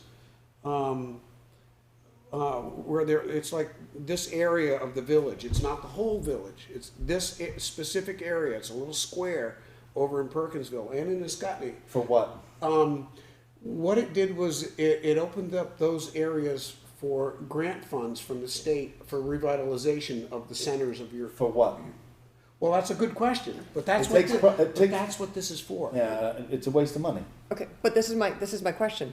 What then happens if we do just become, like he said, if we then just become a drive-through and we're no longer a village, then what then? I'm saying as far as being able to get state funding or grants or to do anything, do we then now say we are just the town of Weathersfield and this is our town office, our church, our library, everything's here, and those no longer are villages? I'm just saying, if we're looking for grants to do things and we're gonna consider that still a village over there, but there's nothing there anymore, what are we then? It's I'm just already saying. happened. Okay, so that's already happened. So does that mean that we would want to completely no longer be able to get any grants or be able to do anything outside of what's being done with You'd the? have to have a purpose. So what is the purpose? So of- that's of what I any thought grant? this was. But That's what I thought this was to say, finally, what is the purpose that we're gonna do with Perkinsville? Or is it just gonna be a, But we don't have any town, there's no town building over there. It takes private money to do the things. And There is this they colla- 1879 building. Yeah, That's a town building. yeah, but And the that's Hoisington already Field, under the our Hoisington control. Field. But that's already under our and our control. green? I know, It's already under the control. but how are you using it, and how are you going to use it in the future? Those have been open for a long time. As far as I'm concerned, like I said, the field itself has been, have you not remembered what was and what is now? Mm-hmm. I mean, it's being portrayed as being kind of like a dump, and that's really like not true. What's being portrayed as a dump? Well, to have $1 million more sunk into that, to have it all just like reworked and everything, that's just not, That that's not cost, the that case. cost has come down. There's been some more work done on that. And from my understanding, that cost has come down considerably. All but- news to me, I haven't heard a peep. Well, it hasn't come back to us yet, and it's going to, and that's the point, and that's the point Ray made to me today. When these things become available, in fact, when you get done with this study, nothing may be done. But you have the drawings and the plan in place and ready to go if there's a need for it or a desire for it. And that is a great question right there. Go to the people of the town and ask them what do they want? What do they want to do with it? When I do they spoke want earlier, growth? we're at a time where we don't have that luxury. We haven't been getting noticed here within the next year what's gonna happen when we get a request for something else, a highway that costs another $100,000, or the school is negotiating the labor contract right now, or Brandon says we need to do something else. As opposed to recreation or a grant that we would wish something on, that takes private money, like a store. But yes, but another thing we do see, and we're starting to come into that now, it's summer, is a lot of bike traffic. We do see a lot of bike traffic on that highway. And you've heard me say this before. I do not think Weathersfield can solve its problem through recreation alone. I've asked Brandon, and he sat in over to West Windsor, where I really feel strongly about joining hands with the mountain. West Windsor stepped out, and they bought the 400 acres on Mount Escutney to provide year-round recreation. Mm-hmm. That's the solution for small towns. It's to hold hands. Similar to the transfer station that we have. It is not to be everything for everybody. I mean, everything for yourself. But Hoisington Field is getting used a lot, and it does provide a lot to this town. Wendy, you had your hand up? No, I think my only question is that if some of these studies, I do understand as far as what Mr. Fuller's saying as far as bringing in, private money and so on and so forth, but I thought I had heard that there is a lot of grant money that could possibly be used, and I'm just saying, as far as whether we determine to continue to use that as a village, which is what opens the door to actually be able to, whether it's in the future or if as things come along. Weathersfield has 7 villages. Yes, but I'm just saying But they are what they are. That's a name.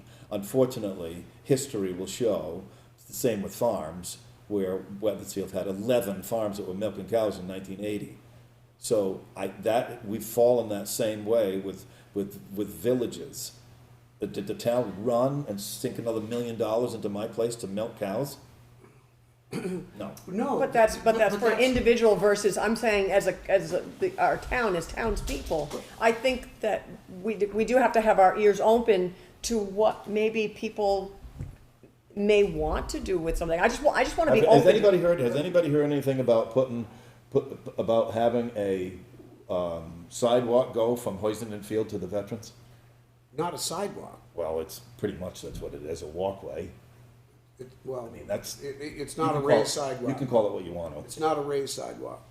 It's just pretty extending the skirt of basically. It's pretty much staying there. Basically, what this is doing is asking the state to extend. Is that right? To extend the right, not the right of way, because the right of way is already there, but to extend the pavement. breakdown, The pavement. But it's pretty much there now. That's like okay, but what's that going to do? It's going to let people walk from High Street up to. Well, it does provide more room for bicycle and pedestrian traffic along that side of the road. The bikes aren't going to go from Hoisington Field to the Veterans Park. Trust me, they're going to want to go a lot further. The bikes are already going to be going through there anyway. Whether they're stopping at either one of those two locations, the bikes are still going to be going through there, and that's where there is an issue with safety on that. And again, this is just a study. Most of the money on this study is grant money. What we're looking at is, do we want to, and where's it coming from? Pay Up to $8,000. $8,000 on this study? Yes. That's what our question is. I'm just reading this and it says the town is going to significantly invest in Perkinsville and Hoisington. Really? What town is that again? I mean, either way, Dave, we do mow Hoisington Field, so we invest in it annually. So I guess like, I know that. That's what I said before. so I mean, we already invest in it, and I mean, we already invest in the 1879 schoolhouse. I So didn't with say or we didn't. without the project, well, what I was saying is with or without the Hoisington Field project moving forward, the statement is true because we do invest annually in that field. So even if we don't move forward with the project at Hoisington Field, what I'm saying is we still do Did continually you read these invest. same words? I don't want to get into a word debate with you, but And it we're says. happy to go back and change because ultimately, right, this is your application and your letter, and so I'm more than- And I was gonna just say the same thing. I see what you're saying, Dave. Okay. Huh? A scoping study to entirely reconstruct Hoisington Field. I mean, for the purpose of this, is that statement necessary, Otis? It's not. One of the criteria they look at is economic, or the town's support for the project, and does it align with sort of the goals of the town? So that's why Okay, I just want to say, it's just in general, when you do things to try to present something, it's not that we are bound to anything. It's about the fact that when you present a letter requesting or looking to do something, you usually try to promote it as the things that you may foresee to do. That's what I was. And there's a second level to it, Wendy, and that is that after you do this, you have the drawings in place. When grants become available, you're ready to go. Correct. You're not starting from scratch at that point in time. Right. So Why is this isolated to Perkinsville? I thought- If we have 7 villages, why are we not? There's more traffic up here than there is down there. well, There's way more traffic here between the school and the town office and the library. that's like asking, why are we grading this road and not that road? Because we only have one grader, and today we're grading this one, and next week or next year we'll do grade. No, I think this is completely tied to Hoisington Field. I think it is too. I think there's a target, without a doubt. I think there's a target, but that doesn't mean that there won't be other targets for other projects at other times. And we're not Does bound it? to- I don't and know we're why not that's bound to funny. do- That's a real question. Bound to do There anything. will be And we're other not bound to targets. do It's funny to me. Yeah, and we're not bound to it. No. Well, this letter is. So- This letter's targeting this. Right, but what I'm saying is regardless of what this study does, we're not bound to anything to do with. This is also a grant application, correct? Right. So the grant application does have to be specific in site, location, plan, at least as far as what it is we're asking. And that's what this is. Yeah, And that's all it is okay. at this point. So I tend to agree, I tend to agree with that second paragraph that Dave got into about, although it does, I'm not sure really, because this is not a commitment letter. The It is town not a commitment intends- letter, that's what I was saying. The town intends to continue to invest in Perkinsville, it doesn't say we shall continue. Read the next sentence. But it all starts with it intends.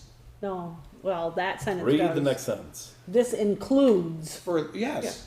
Keep reading it. And the This- scoping this study to include- entirely reconstruct Hoisington Field. Yes, that's within the intent. Intent, To that's content- what I'm saying. I just know that whenever you do a grant or so on and so forth, you wanna put intents in there. It doesn't mean you're actually going to do it, but you're directing it at something. Maybe we could just restructure the way that says that. Instead of, this includes further work to the schoolhouse and scoping, but there it is, further work on the schoolhouse. We have further work going on with the schoolhouse, We do. ongoing, all the time. And a scoping study to entirely reconstruct Hoisington Field. Again, a scoping study is not a commitment to change Anything. anything. It's just, Where's the 8,000 coming from? that was, I think at the time of the award, when the board accepts this grant application, we can discuss if we want to accept the grant and where the match would come from. This is just a Is letter. there a deadline on the application? When is this grant projected to come through? Any idea? When are they, The grant deadline, the application deadline is this coming Friday. when is the award? The award tends to be, these are announced in the fall, due now, tends later this fall, normally is when we see it, at the latest, early next spring. It does take some time for them to review everything. Okay, good to know. Now, with that in mind, after the award of the grant, is there typically like a period of construction or set time to do said work? There's always, the grant agreement will have a start date and an end date. And in this case, that would be the end date for the study to be done. And then Okay. the construction wouldn't be part of it. And that would foreseeably be sometime after the fall of next year. We're still working on scoping studies in Springfield that we applied to 2 years ago. It is a long process. Okay. Because it's not construction, it's scope. So the answer to the question, where's the 8,000 come from? We're gonna have a budget season before we get there. And there's a couple of different places: cumulative highway fund surplus, ARPA reserve accounts. So those are three where we could enter it into the budget for the following year. And the state could take this whole application and look at it and say, you guys are out of your minds. We're not widening that road right there. We're not cutting into that bank and putting up a retaining wall. Now the story grows, Dave. It may not happen. Anyway, that's all part of the study. It's an application, Right. All it is. And you do always have the option to not sign the grant agreement. correct. When don't- is there And that's it also, we do not have to sign the grant. when is there Are they- when is the date for that Do application? they only plan on putting it going on one side of the road? They don't plan on both sides? Usually when you ride a bicycle, you ride on one side and then back on the other side. But see, again, it's not even, it's about a study as to what would be done, so. Oh, This okay. has, Yeah. it's just an application. That's all it Literally, is. all we're actually doing is approving to put an application in. We're kind of putting too much thought into it, because this may turn into nothing. It's just simply a letter to send out an application. It may turn Then- into such and a then it may nothing turn that it into- never even comes back here again. Correct. So I think that we're gonna, Just go ahead with it and let it happen and, okay. Do we have to make it a motion, or are we just allow? we do need a motion on Okay. this, correct, Brandon? Yes, we need a motion to approve the chair to Authorize- sign the letter. Or Authorize authorize the the chair to select sign the board letter. chair to sign the letter. I'm okay with the language in it for what it does. Because it's just an application that may go Exactly. nowhere. So do I hear that motion? I'll make a motion.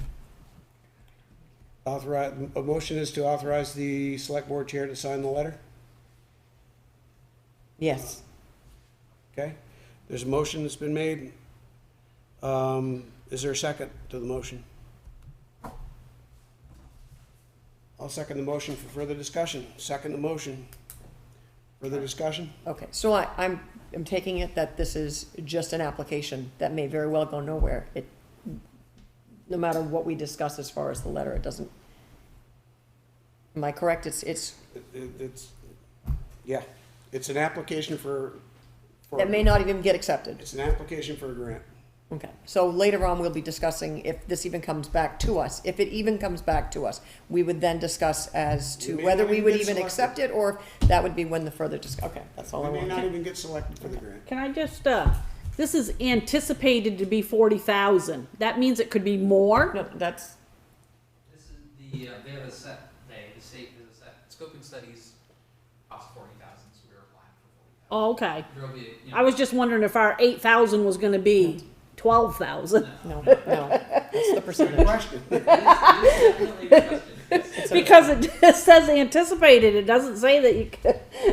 And that's basically, we're asking the state for 40,000, or, for 32 plus the 8. Okay. And then they could come back and say, we'll give you 30, what I'm saying? Like, they Yeah. haven't ever given less for something like this, but that's an option that they have, so.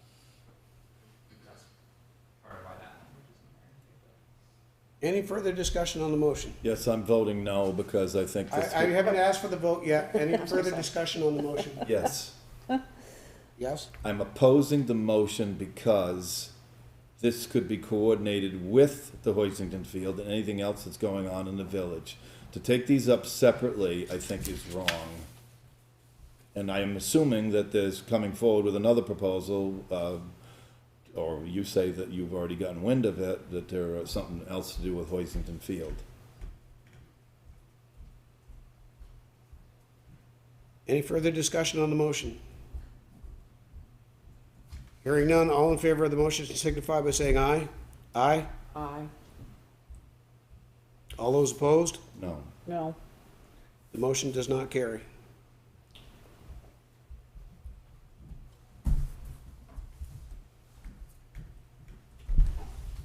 Sorry.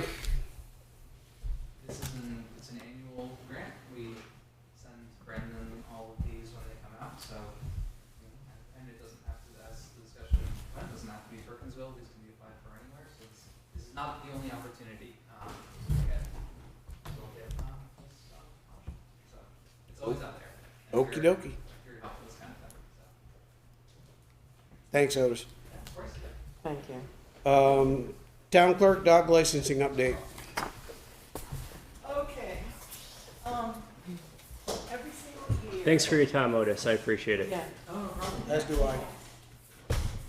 Good night. Have a good night, sir. The normal dog license year starts in January. And in January, everyone that has licensed previously gets a postcard that tells them they have until April 1st to register their dog.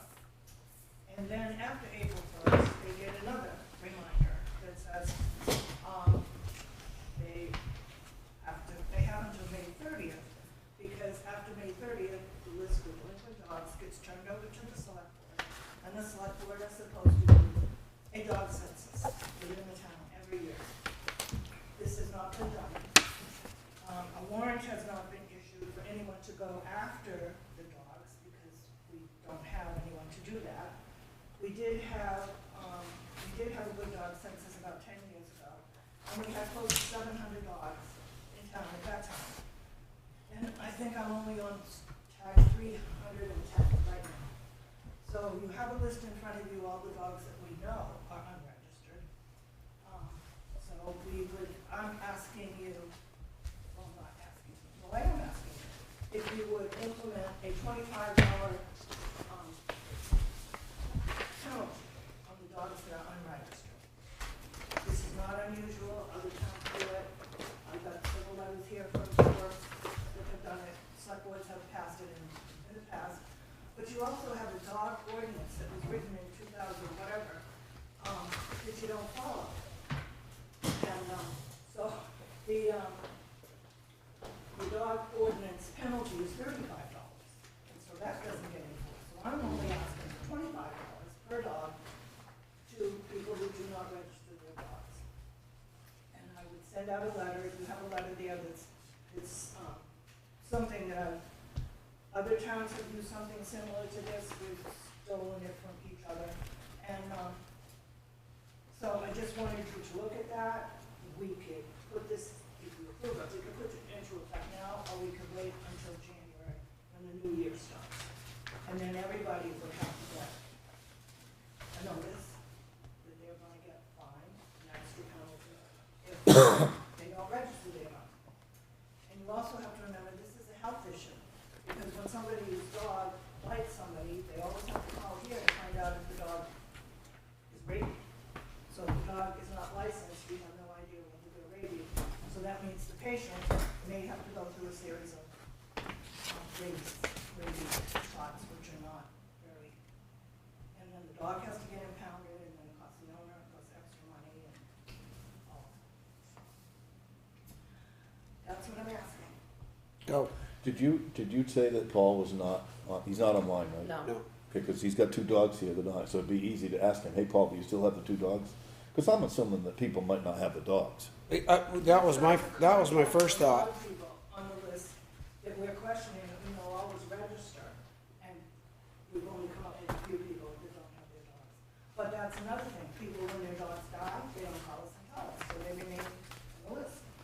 Yeah, but I'm not so sure that I would How far either. back in time does this go, having dog licenses?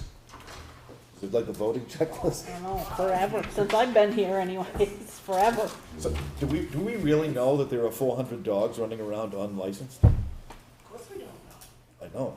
That's I know what that question I know goes to. there's 20 on this list that I have. No, but we have people that have kennels, we have people that sell dogs, and they don't register them. Well, but all right, so let's talk about some changes that have happened in our life and society over the last, 20, 30, 40 years. I talked to Brandon about this last week. Microchipping. A lot of people microchip their dogs today, so that can be checked pretty quickly. Well, if we don't have a chipper, how can we do that? Why would we do that? Well, you brought up the point of somebody being bitten. If somebody gets bitten, now you have a reason to check for a chip, and there's plenty of places to check for a chip. Okay, most vets can do that, and your shots, there are vets, humane societies, clinics, etc., that provide rabies shots for almost nothing. They do them down in Springfield. They do them at Springfield, the Springfield We Animal. have rabies clinics here all the time with fire department, Okay, and I was sent out an assistant clerk and clerk, but that stopped like about 5 years ago. I don't think rabies vaccinations have stopped. Are we in the middle of a rabies pandemic of some kind? Are we seeing a lot of rabid dogs or animals or anything like that? Not that I know of, but I'm just saying there is definitely rabies in the state. I'm really trying to understand what the full purpose of this registration is for. And does it accomplish what it's intended to do?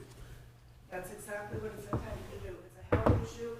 It's from the state to find out or to make sure dogs are licensed, well, not just licensed, but to be rabied, because it's a health issue. And that's the way it's always been that I know of. Came from Massachusetts, and the same thing down there. The dogs had to be licensed and they had to have a rabies. I don't know that we should take action on this. I don't know what to do, but I just read this, okay, people know that they need to get their dog license. It says that the town went further on and sent another postcard out notifying them. Quite frankly, if something happens to a dog that's unlicensed, the burden will fall on that person in a civil issue or something to that effect, including rabies. Because with this information right now, Flo-Ann has done her job, which is noticed everybody, hear ye, register your dogs, and went even further than that, sent out another postcard in April, who missed that deadline. I don't see how, or unless, can you tell me, Brandon, what towns around us send out this penalty to this amount, the $25? Are I you, have a few right here. okay, I didn't print them all off. But there was something else that you said, and I'll go to the form of warrant. I'm not sure what that is. That's just an example. Now the dog thing is out of my office, it's gone to the board, and the board is the one that always used to do the warrant and have the constable go out, or the police chiefs, they don't want to do it. Right. But the Well, and that brings me to the point that I'm trying to make, is you said we don't have the people to do it. So how are we gonna do You it? haven't enforced it, you So- have an ordinance here that you've never enforced. well, we have an That's animal, a $35 penalty. But We that's have not, but that's not the question or the point that I'm making. The question and the point is, you said, we don't have anybody to do this, and you just said the police don't wanna do it. Have a constable. we You do. don't have a constable. No, not a constable, but we have an animal control officer. Yes, which is very limited. Well, but she's paid on staff to do some things. But really the question is, even though this list, Mike makes a really valid point, similar to the voting checklist when I just said that, about the voters, that has a 5-year backwards date. How do we know that this dog list isn't 5 years? So there's really not like 50 dogs that are out there. of which 40 may not even be here any longer. So there's really 10 guilty people, or whatever. How was this list created? I don't know. Last year's. Because I have to license all the dogs. Okay, So I have were all those licensed last year? The 999s were licensed last year, this year they're not licensed. All on, these names of these dogs were, all had licenses last year. Okay, that's kind of important. So that's not like old dogs then. No, it's not all dogs. Okay. I'm trying to get all dog lists. No, this was supposed to be the current list.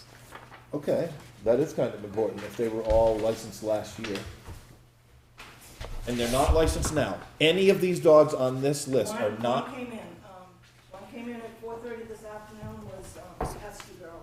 So it Yeah, didn't get she removed. registered today. Okay, so that's the only one that didn't get removed because it was just today.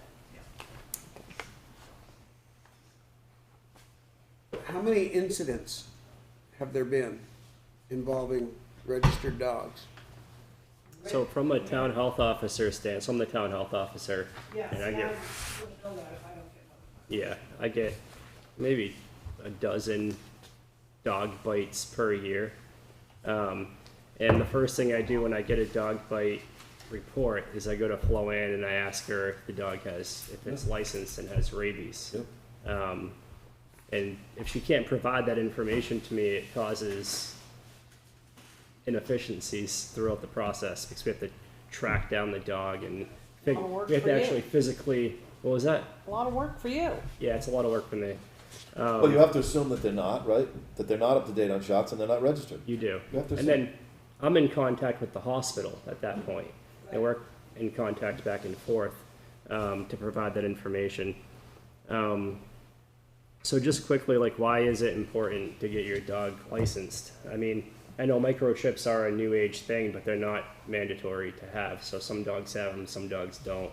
And they do cost money to put in. I don't. How about this? How about this idea? Yeah. Years and years and years ago, I used to post the names and the locations of the delinquent taxes. I remember, I remember Armstrong Hunter got up and made a motion. Armstrong was definitely against it all the time. What? He was against it. Yes, and he stood up on the town floor and on a voice vote, he made a motion not to do that because he felt like it was insulting and embarrassing for those people. And I think it did pass. I don't think we reported, No. I think we did get out of that Right, we thing. stopped it. But this is a little bit different.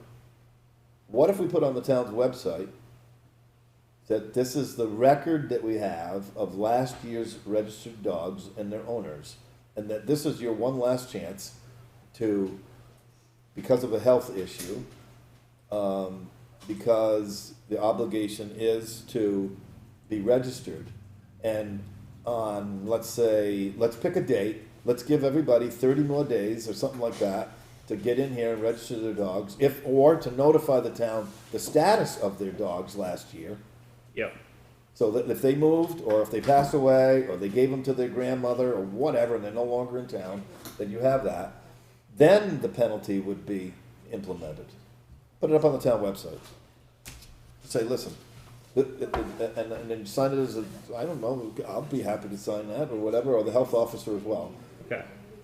What do you think about that idea? No? I think it's a fine idea. I do like the idea of dogs being licensed, because I think we should know how many dogs are in town, especially when dogs create public health issues. And they, Well, it's by statute that the select board is supposed to do this after May 30th, that's why I'm here today. And I've had a problem in the past with this not being taken seriously. When you say it's by statute, that means it's required by law for all towns to have a dog licensing policy? VLCT, the Book of Wolf, yes. See how thick that is? VLCT is Vermont League of Cities and Towns, it's not actually the state of Vermont, and it's not the statutes. It was written by an attorney, we have to go to those classes.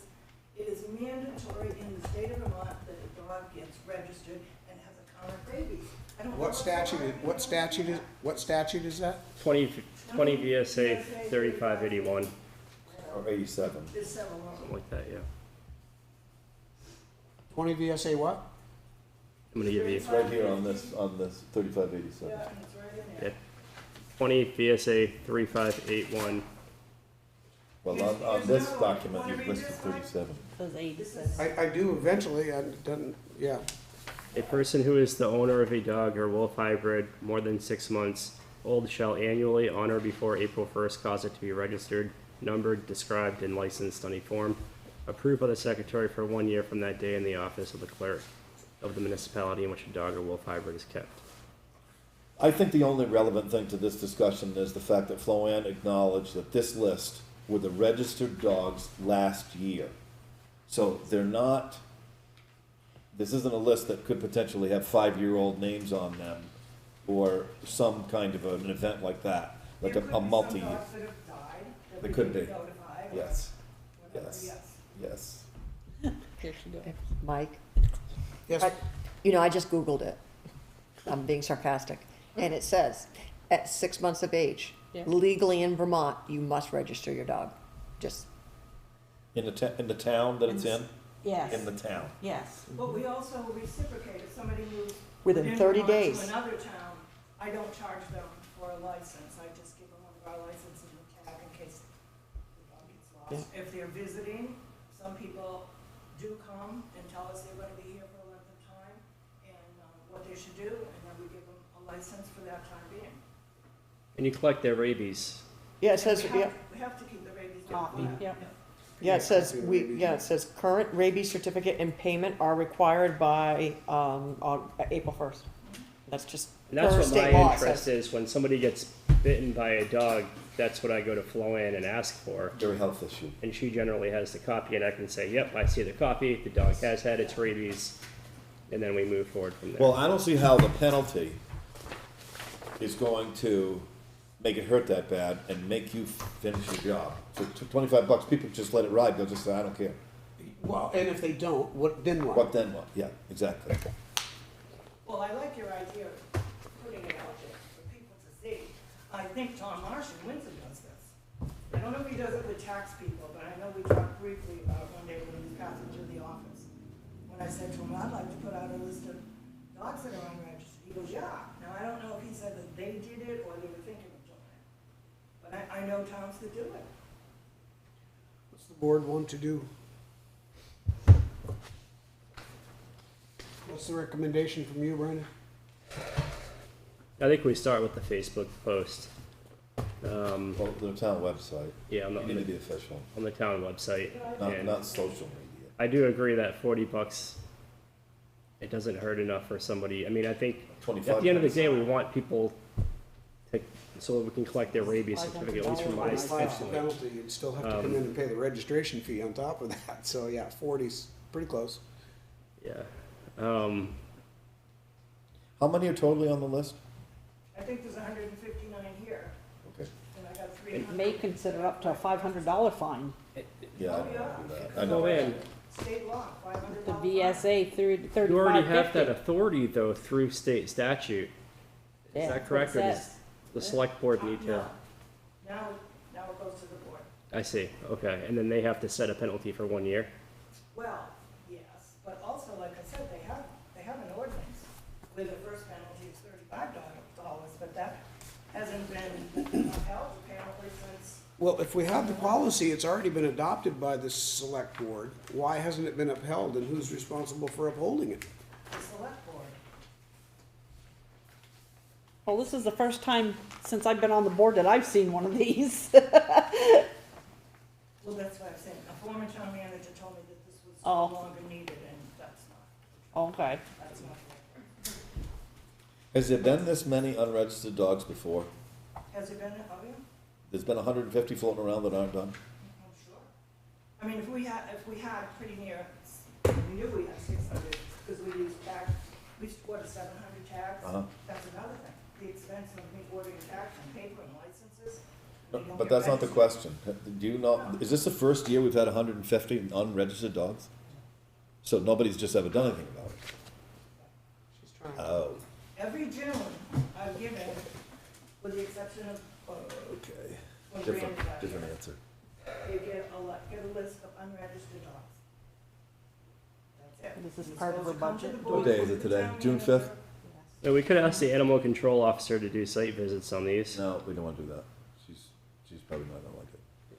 I'm making a motion that we authorize the town manager to post on the town website, the names of the residents, because really it's not the dog's fault, they haven't registered themselves. The residents who have registered dogs as of 2022 and are unregistered in 2023 have 30 days to pay the fees to get them registered in town clerk's office. Pending that, on July 5th, you will hereby get a $25 penalty. Okay. And subject to further penalty. Why do we make it 25 when we already have 35 somewhere written in the record somewhere? 'Cause I think it's, I saw I 25. think it's On this one. 25, and then you have to pay the $15 Oh, okay, registration I fee gotcha. or something. Yeah.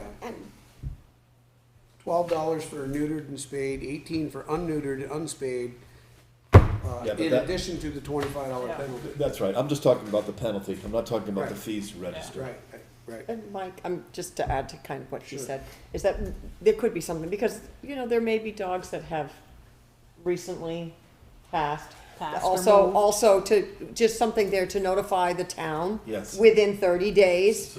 Also, whether or not if this dog is still, Exists.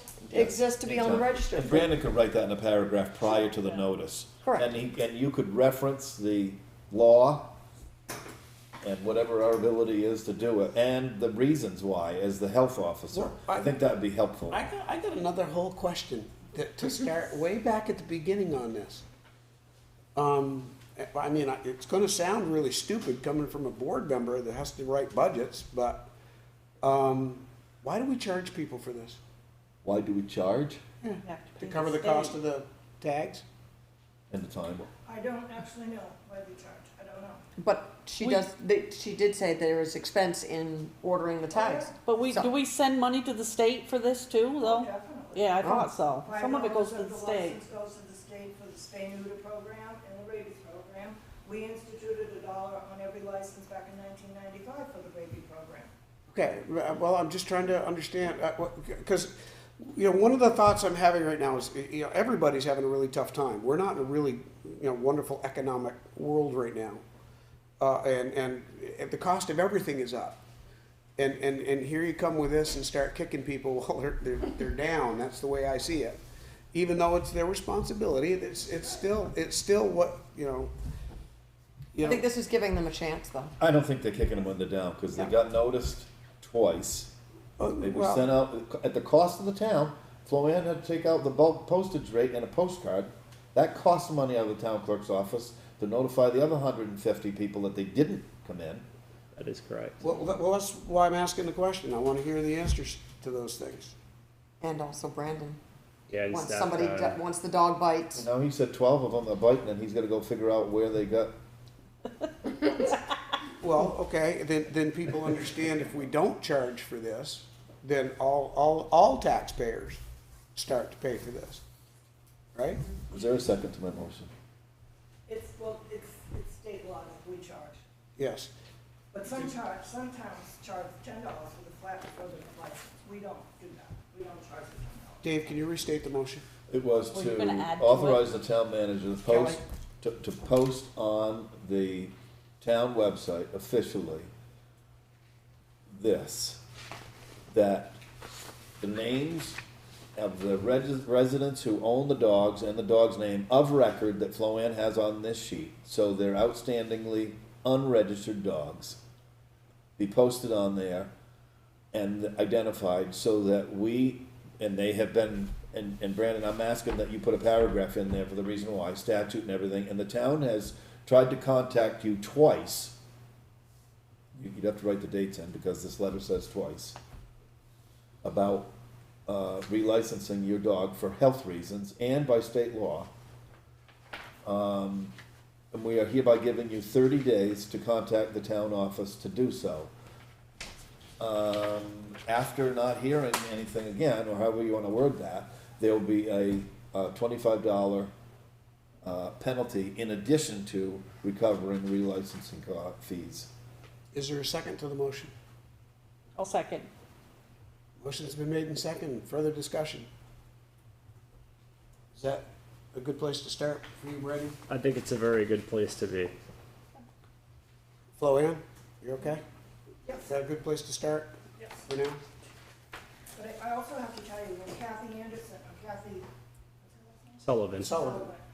Goes to these houses on these dogs that she gets calls from, they still sometimes don't register. We have three dogs over on Gulf Road, corner of Gulf, whatever, they have big people, how scared, people are walking down, the dogs are running after them, those people have been notified, nothing, they never call. She said she's talked to them twice, she doesn't get anything from them, so that's why, I'm just wondering, why have an ordinance if it's not gonna be followed? Well, that goes back to what I was asking about, why we're charging for it in the first place. But if you're gonna have enforcement, that's gonna increase costs.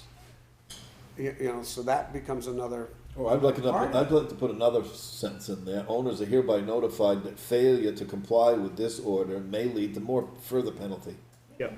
Which is in the statute. Kelly, you're okay with that? Yeah.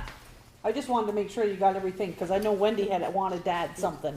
Well, no, that was just pertaining to the fact that, again, that they would notify us that the dog actually, you know, that the dog actually exists or not. Sad, yeah. But if Let's somebody, take a vote. if, but I did want to say one other thing. So if there's a situation where a dog does bite and they haven't been registered, what is then the further penalty or cost? Because then that does create a whole situation. If that dog, because if the dog is registered, it's a quick, contact Flo Ann, she says, no, the dog's had its rabies, it's done. But if not, you have an unregistered dog that was not vaccinated, what's the penalty and cost for that just bit somebody that now has to go through the series of vaccine, which is expensive and not fun. So what, And does the that person costs are all actually, over the place. does that person then get the higher? It results in pretty serious consequences if your dog doesn't have its rabies shot and bites somebody, and the bite is bad enough at the hospital. The dog could be put down, the owner could be fined. We haven't seen one of them yet. Have you sat with me here before when we've seen these, the dog? I don't think so.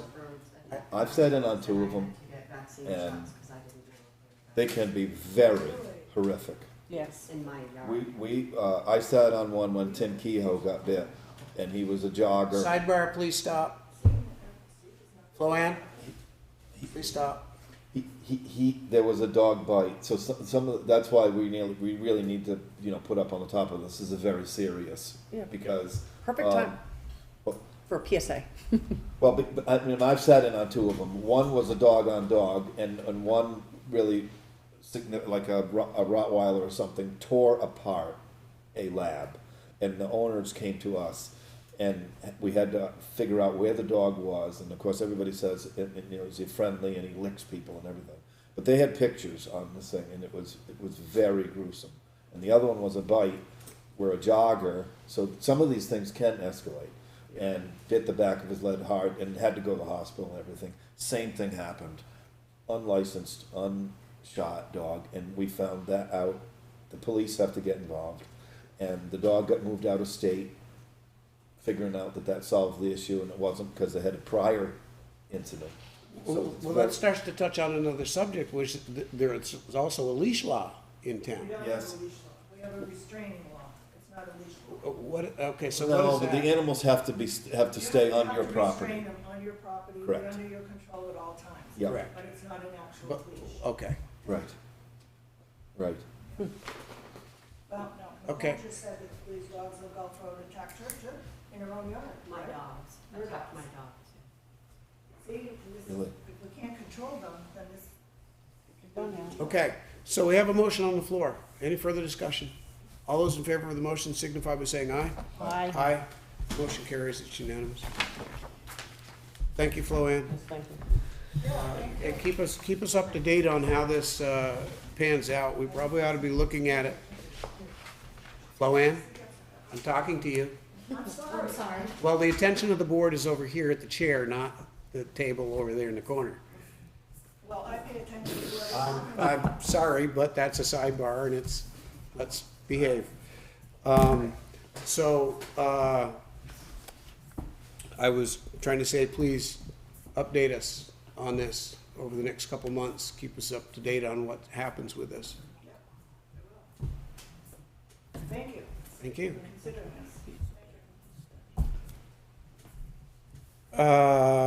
Vote to approve and sign the Clean Water Loan Feasibility and Planning. I have no idea what this is.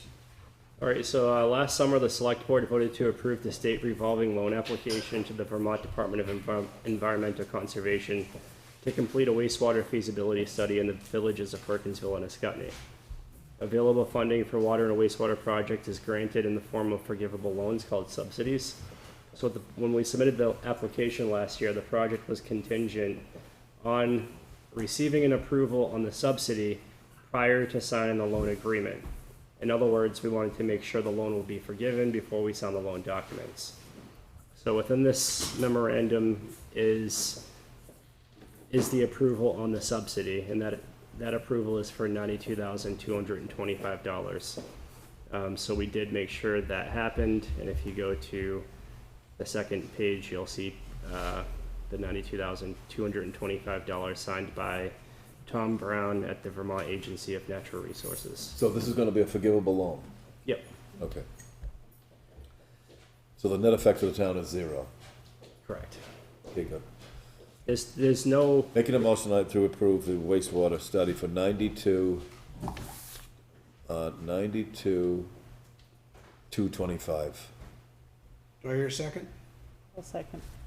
Motion's been made and seconded. Any discussion? None? Hearing none. All those in favor of the motion signify by saying aye. Aye. Aye. Town manager update. all right, roofing project. So the town garage roofing project is on hold until nails are received. I talked to Ira from Connecticut River Roofing, and What is on, nails? yeah, I guess when he did the inventory at the town garage, he was missing a certain nail that he needed Okay. in order to move forward. Yep. So I do have a call with him tomorrow. We just have to revise the contract and do a contract amendment on the completion date. We'll take care of that this week. The generator was installed at Martin Memorial Hall on May 31st. I think it spanned over a couple of days. It's over there right now, and I do have an estimate from the Kinstry Property Services and Excavation to provide propane excavation and installation services. The cost is $5,670.23. Does the board want me to go ahead and move forward with this estimate, or would you like to make it an agenda item? So the excavation will be provided for a 1,000 LP tank. Tank will be installed in accordance to NFAPA 58 guidelines. Run propane line from underground tank to newly installed 30 kilowatt generator. Gas line will consist of 1/2 poly coat and 1 poly low pressure. We got a couple of questions. Yep. So there was a company that did the review here, right? You hired somebody to do it? or not? Yes. Okay. So when we have 100 amp service here, so 30,000 is a little overkill, like a lot overkill. So were we thinking about curtain drains because of the damages down here before, so we go to digging and install a line, or Yes. or not?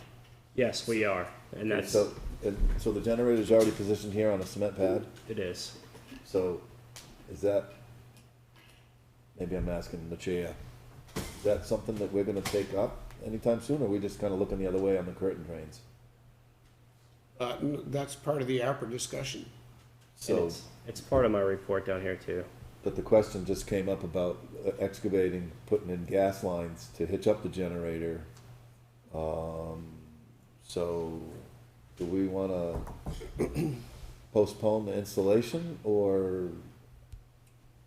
Well, I'll say this, in talking to Brandon about the ARPA funds, and one of those suggestions I think that came from here, possibly even as a reminder for me, was the drainage issue here, and the parking lot. And when I brought up the parking lot, I heard that there's a possible paving of the dirt part that goes out on, between us and the church. And my comment to Brandon on that was, well, let's make sure we've got everything else done before we pave it. Let's not pave it and dig it up a week later, which is kind of where you're going with this. Or curtain, well, if you're gonna install so where's the tank gonna be positioned? Over by the shed? So the tank is currently on this side of the building.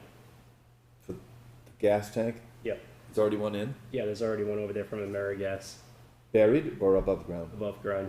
Okay. And is that staying? Is that how it's gonna be done for this one? I believe so. Where's the generator? It's over here? Yeah, generators over there. I don't know. Wouldn't it be Well, the better to service- set a tank for that? The service entrance is right here, that's why. Yeah. Probably they wanted to make it a short run. And I think you'd wanna do the same with the fuel. Yes, I thought initially that we were thinking about putting over by where the tank, the shed is. Yeah, that way. Not here. Yeah. In fact, Okay. over That's here, what I you had recall. An issue with rag. Don't wanna do that. I don't Yeah. know, I don't know. All right, let me call him back, and I mean, I do agree with that as well. Let's And- think about it, because if we're gonna dig and put curtain drains in, we wouldn't wanna be running gas, I can tell you that right now. We just want our ducks in a row on all of this Exactly. digging and stuff, you know, Exactly. what's happening. All done. Okay. Couldn't agree more.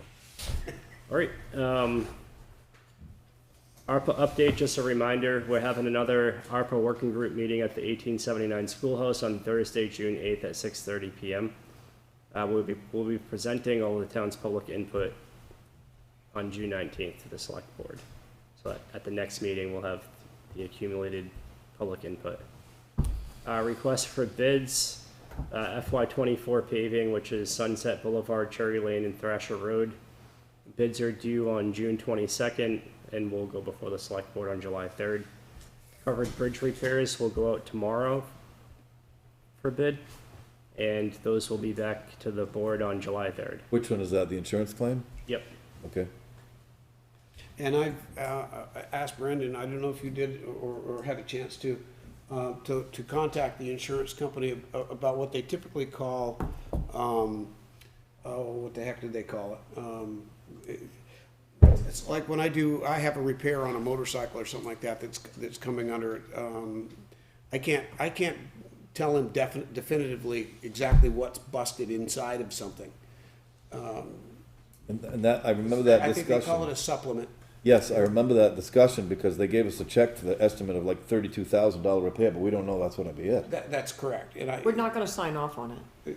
Well, we did, last meeting, we had, we cashed the check that was VLCT had given us, but we don't really know what the repair is yet, and that's why I asked that. Do we really wanna cash the check, or do we wanna wait until the repair starts? I thought there's a difference between when, you know, I know I've dealt with an insurance company before years and years ago. You cash the check, but it doesn't mean you've signed off on the claim. That's correct.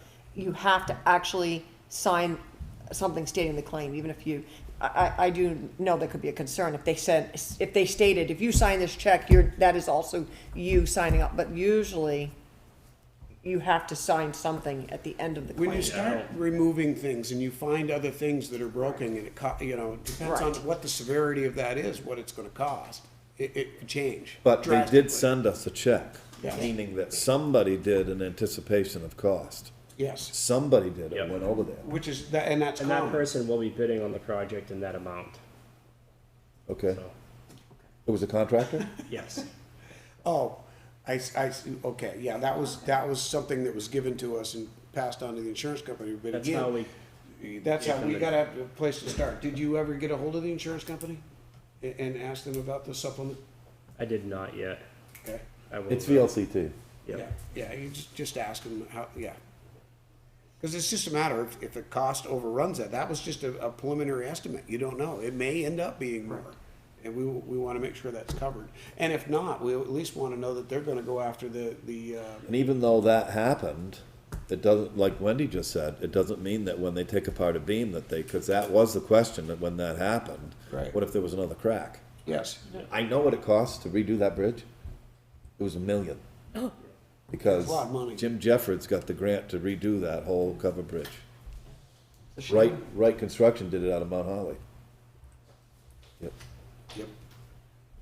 And my computer just shut down, so. All right, Martin Memorial Hall Board of Trustees will be taking up the drainage RFB at the next meeting. So it's been prepared, and the way that it works is Martin Memorial Hall Board of Trustees will accept it, and then, So that's what so they're gonna look at the curtain drain or to try to figure out? yep, So somebody will put out an RFP or no? yep, it's, what was his name? Matt Seifel from Woodstock, he wrote down all the scope of work for the RFP. So, He was the roof guy. yep. He does digging too. Well, he's an inspector, so he does inspections on all those things. He's been doing it for quite a while. So is Inspector Clouseau, the Pink Panther. Yep. All right, we have a resignation at the transfer station. James Miracle has resigned from his position at the transfer station. His last day is Sunday, June 18th. Mr. Miracle resigned because he's moving to Florida on June 21st. We appreciate his 6.5 years of service and wish him the best of luck with his new journey. We did advertise this position today, so I'll let you guys know as soon as we find somebody to fill it. What happens, don't you have a part-time, so you've increased that person probably? Or you put him on notice saying, we might need you? Yeah, so he is our backup, so that's who would cover until the position is filled. Late homestead penalty. The Board of Listers asked me to ask the board if it intends to waive the penalties for filing homestead declarations late, similar to what we did last year. General consensus? Why would we waive them again? Why did we waive them last year? I forget. Mainly because of COVID, Oh, the okay. end of the COVID. I gotcha. Have they determined how many are late? Not yet. You have no idea? The answer for me is no, And it is for me as well. because, last year, We did it 2 years, should have been a wake-up call. we did it 2 years in a row, I believe. Yeah. But I might not be in favor of the 8%, because we have lowered it before to like 3 or something, so the 8, if you even talk to Suzanne, when somebody has a $5,000 bill, it does not take $400, and that's what they base it on, the entire tax amount. So let's say no, but let's take a look at what that's gonna be, Brady. Right. Wendy, you okay with that? Sound good?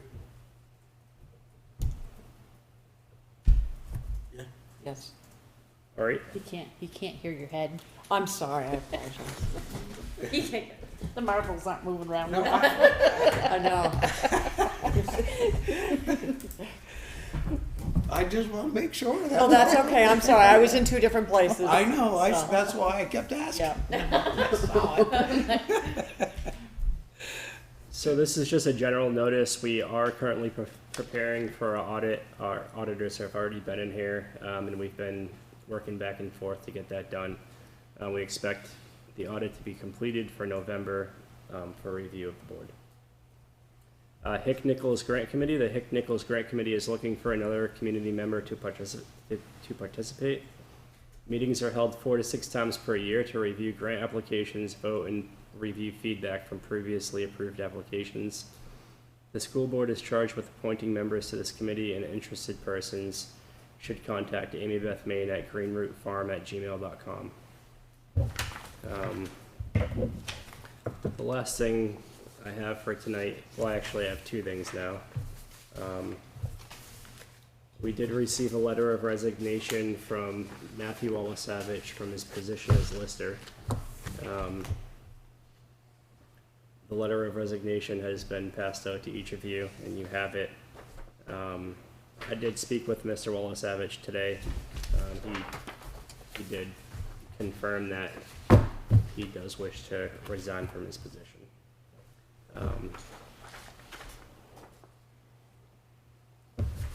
The last thing I have is John Harrison just gave me this.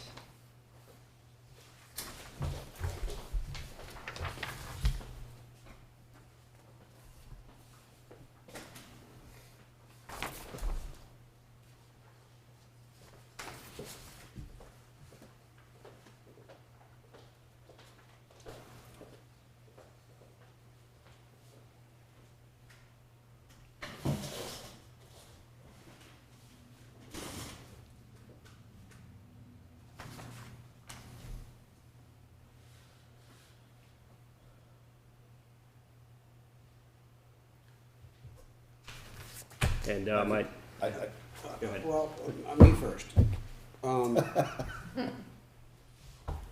First of all, thank you, John. I have no problem with this being entered into the record for everyone to see. And I also should apologize for making it more of an attack than just some form of discussion or reasonable questioning. So I also apologize to the board and the town and Mr. Harrison. Dave? well, I'm glad you said that, because I think you should do that when he comes in. So I think that I think it'd be appropriate, because the SAPA TV doesn't see this, and obviously they saw the beginning of the meeting, that you might read this, or I can read it if you'd like, if you choose to. I'm glad you said that. But no one will know how this goes into the record. Go ahead, I'll go ahead and read it. Okay. You're good at ordering. It's to the board here, and John left, if anybody missed it, I mean, it did get a little bit uncomfortable, and John left, and he said to the board, first, I apologizing for losing my temper at the board meeting on 6/5, which was tonight. My conduct was unprofessional and I can do better. Our form of government is representative. We are all elected to serve and make decisions based on information available that we feel are in the best interest of citizens. As selectors locally and as the state representative and the state as a whole, I resent being attacked by the chair even before I had a chance to speak. I understand the chair requested a legislative update at the May 22nd meeting. At that time, it was unclear what bills the governor would sign, which would have been vetoed. The session had only been over for several days, and I needed to put my thoughts together. I've worked with the town manager on several issues and will continue to go going forward. I will attend the board meeting on June 19th, if invited, and I'm happy, I'm sure I'm speaking for everybody, that we need to have our representatives for the legislative update. I was prepared to present tonight on the 5th, and it's signed by John. So And I do extend that invitation to you, John. Yep. Yes, please do. So I have one more comment on a couple of comments on Brandon's report. Okay. He left out the tire situation. Do you have any information on that, or would Yes. you rather just postpone that till another night? So what I had put here, Dave, is I've received notice from a couple of residents in town in regard to damage to their tires from crushed stone on our gravel roads. I was shown pictures of the stone stuck in the tread of a tire. I was shown a tire with a piece of stone stuck in it. And we're currently reviewing this information. I encourage any residents that have had similar issues to please contact us so I can get an understanding of how many people this is affecting.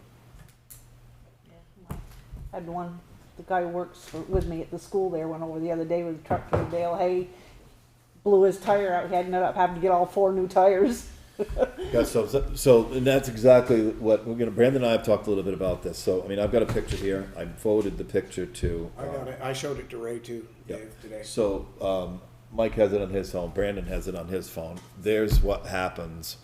Okay, Oh, the stones lodge into the tire, and then you get a flat. This was on my wife's tire, who was up to school on Thursday night. She had a flat called. tire, which she said when she went out, Yeah, yeah. so Thursday, yeah, so, now, I don't have all the answers. Here's the stone that was in that tire. They're very sharp, and it was right in that, thing. And it does cut the tire and ruins the tire. I don't know the answers, but that's a start, where you say, if you think you've had an issue, to contact the town office, and then you gotta take a picture, you know, you've gotta do your own, documentation. We're not promising anything, because you can't, and I, like I said earlier, I had a discussion with Ray about it. We covered a great deal of ground with this, pardon the pun. But it is gonna take a little bit of time to put some of this together, so you guys can understand what's being done, where it's being done, why it's being done that way, and then looking at those things and saying, well, we could do this, we could do this, we could do this, and this, all of, pretty much, which will lead to some sort of action from this board. Some of it might involve money, some of it, you know, just different types of action.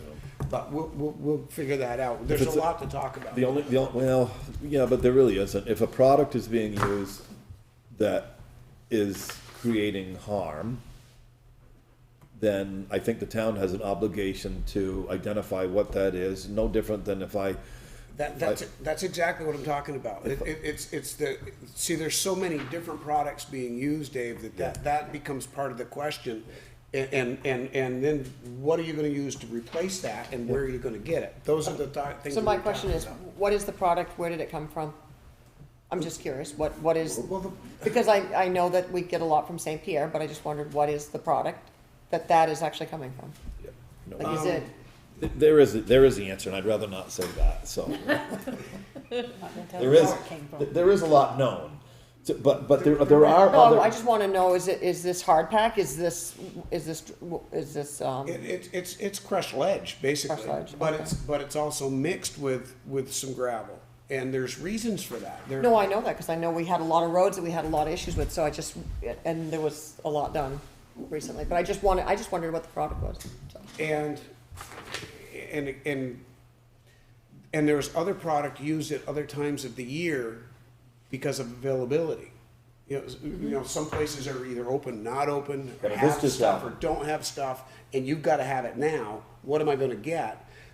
Bank run is almost impossible to get, you know. But one of the solutions was that even got dropped on me, because there Is was a no. roller. A roller, Yes, correct. yeah, and So, I've talked so about that. when you spread whatever, Right. and it could be a little more cost, I mean, they're $6,000-8,000 a month, but that's pretty good. I mean, that's not a bad thing to roll these things right in and press them right in. Right. That's not, that's not. And in talking to Ray today, he suggested that would probably be a 4 to 6 month rental Yeah. for us, because it has to happen every time you do the grading.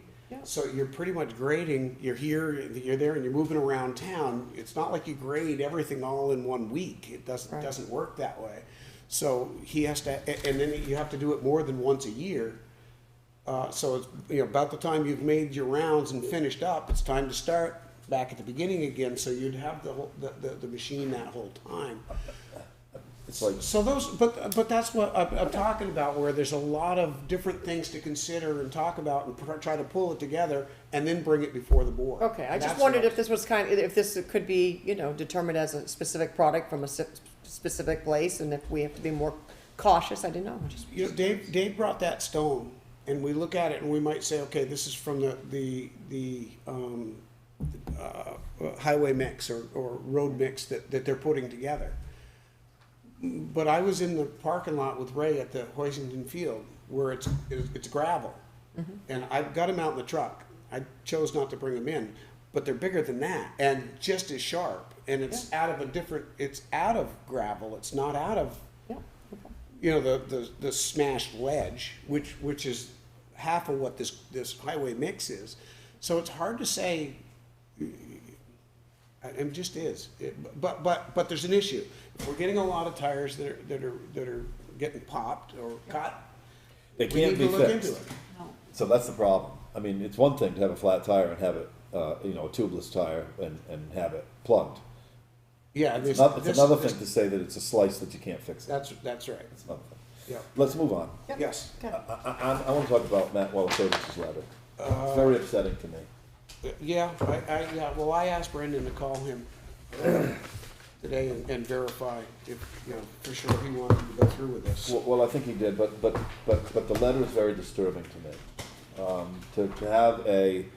To have a person who was born here, raised here, and I think it was on social media that the words that he is referring to, and I just want to make it really clear, really loud, that I don't think we should be standing for anybody who works in this office, either as an employee or as a volunteer, will be threatened in any way, shape, or form, and feels that way. Because if certainly that does, reach that level, then we have policies in place that can be addressed to that. So I want to speak with him. I know, I think he's got a new job now, so that maybe, my understanding was that he also wanted to resign as a Board of Civil Authority person, which I don't understand. He because withdrew that. He withdrew that, okay, Yep. good. Because there's no question in my mind that young people need to be able to move on with the town when we're gone. This letter, though, goes a lot deeper than I don't have time for the job, for me. So,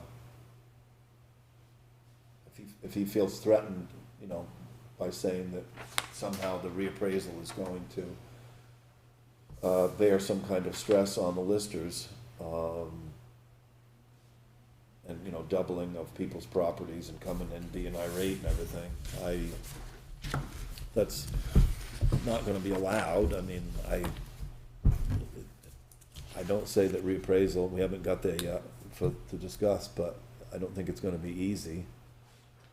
But that doesn't mean that everybody quits. The listers are the first step for an appeal. I think we've already outlined that process of reappraisal, but I don't know. I think we need to act on a resignation or not act on a resignation. Is that the case?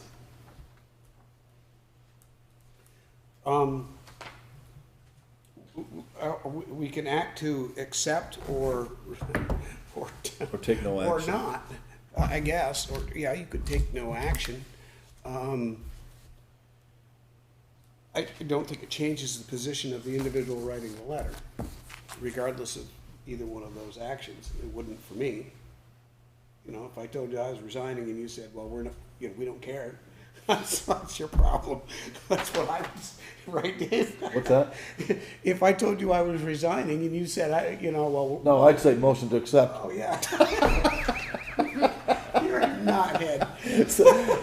But here's what bothers me about the second phrase of this, of Matthew's letter. He said, I can manage the low hours and the budget freeze. But it was compounded by the statements of how the reappraisal proposal, which hasn't even been submitted yet. So the comments on here are really kind of not, people don't even know what they're talking about as far as the reappraisal goes, because we haven't even taken the subject up yet. I think there's a lot of town talk on it. I think there's fear. I think there's huge fear, because no matter what actually, Mike, is it okay if I speak? Oh, yes. Okay. I think that there is a lot of talk, because mainly what I'm hearing is that so many people have come up here and bought homes for prices that were so high that our local young people that were just out looking for homes and getting prepared to buy homes, all of a sudden when they went to go buy homes, they were, you know, they just shot up astronomically. And now people are afraid that those that have lived here for a long period of time and their homes have been worth a certain amount are now just going to become astronomical because of what's happened. And now we may be going the opposite direction with the high interest rates. And so I'm just saying, people are afraid that they're going to get reappraised on this balloon, and then the prices are going to come down, and, you know, and It's happened to other area towns. so I'm just saying that's kind of what I've so there's a lot of rumors. It's not even about whether or not we're doing an appraisal or not yet. It's just purely some fear. Yeah. Unknown. And I'm sure that Matthew took the brunt of people's Or he fear. felt that way. All Or he did was read like 4 of them, and then they said, you know, like, this is, I don't know. Do you know who these people are, Dave? I know a couple of them. Yes. For Matthew to write this, I personally know him very well. He went to school, my son graduated with him. It had to have been pretty bad. Well, it's these comments that he referred to. Well, I think there were more than these. Okay. This is additional information, but I don't wanna, Yeah, yeah. And regardless, it put him in a place of Yeah. fear on top. I'm taking as an assumption, but for him to leave due to the fact of, you know, Well, that should give us pause for threats what's of coming. revolting, you know. Well, I don't know about that, I know, but I'm just saying. But we've had cases here before where we were nervous about several people paying taxes, which led us to put the initial security systems here in the office. The beeper where you do that, but that's really not, everybody just gets used to that and you don't kind of look the other way. So there have been things here that have happened where there's been some people really angry. This may be, you're not far off the mark when you have an old property in town. I'm sure that you can look them up on the grand list right now, and they're probably, like 150,000, and they're probably gonna go to 500,000, and that's just gonna make people go right into cardiac arrest. And I think also some of that, at that time when the buzzer got, we did have a very bad incident that happened over in, I believe it was New London, Sunapee area. And there was another incident. So I think that, Newbury, New Hampshire. Thank you. But anyway, so I do know that, that does probably, when something like this comes along where there has been such an increase of cost of homes in such a short period of time, and people have lived here for decades and they're afraid of their homes becoming valued at what they would consider crazy prices, so they're gonna pay a lot more. There is some. But historically what happens is, and I think we're in a different model right now, that we've always heard this before, Steve or Carolyn Heyer would say the same thing when you go through a reappraisal. 1/3 goes up, 1/3 goes down, and 1/3 stays the same. That probably won't happen this time. I was gonna say, I wonder if that's gonna happen this time. No, it's not, because Baltimore just reappraised and their average went up between 50 and 100%. It's a neighboring town. But How'd that go over up there? not very well. So they had the number of people that were grieving. But you have to remember when these happen that the tax rates come down also. Okay, so it's not, so even though your grand list doubles, it doesn't mean that your taxes are going to double, because the need for the town is X. The need for the school is X. And they divide that into a brand new grand list, which happens to be the properties that are now worth 50% more than what they were. So that means that your tax rate will go down, probably could be like 40%. I would tell people that you need to look at your total tax bill, not But necessarily. again, that the educating of some, Yep. because that's where we had issues in the past. Yep. It wasn't about whether or not everybody understood it. It was the few that didn't. So I mean, there is. I'm just saying, I can understand where this young man's coming from if he felt, because there, Maybe we should speak, he's got reappraisal on here, so we should be talking about that during that. Yeah. I just want to table his resignation. I'm not voting on any action on it. I'm not going to take it up. I'm just going to look at it and pretend it's not here for now. Well, he tendered his resignation. I'm not sure we need to do anything. Right, We yeah. have to vote to appoint. I don't know that we need to. Well, there's already one, Accept there's the already one lister available. The point being, we recognize the registration, the resignation, registration. Maybe he'd be a lister if I was a lister.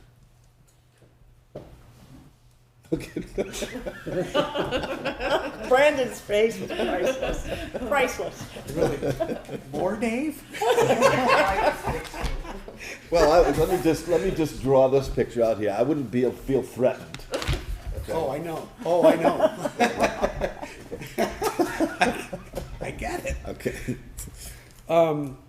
But I think, and Dave, stop me or correct me if I'm wrong, but I think what you're saying here is we regret this letter of resignation.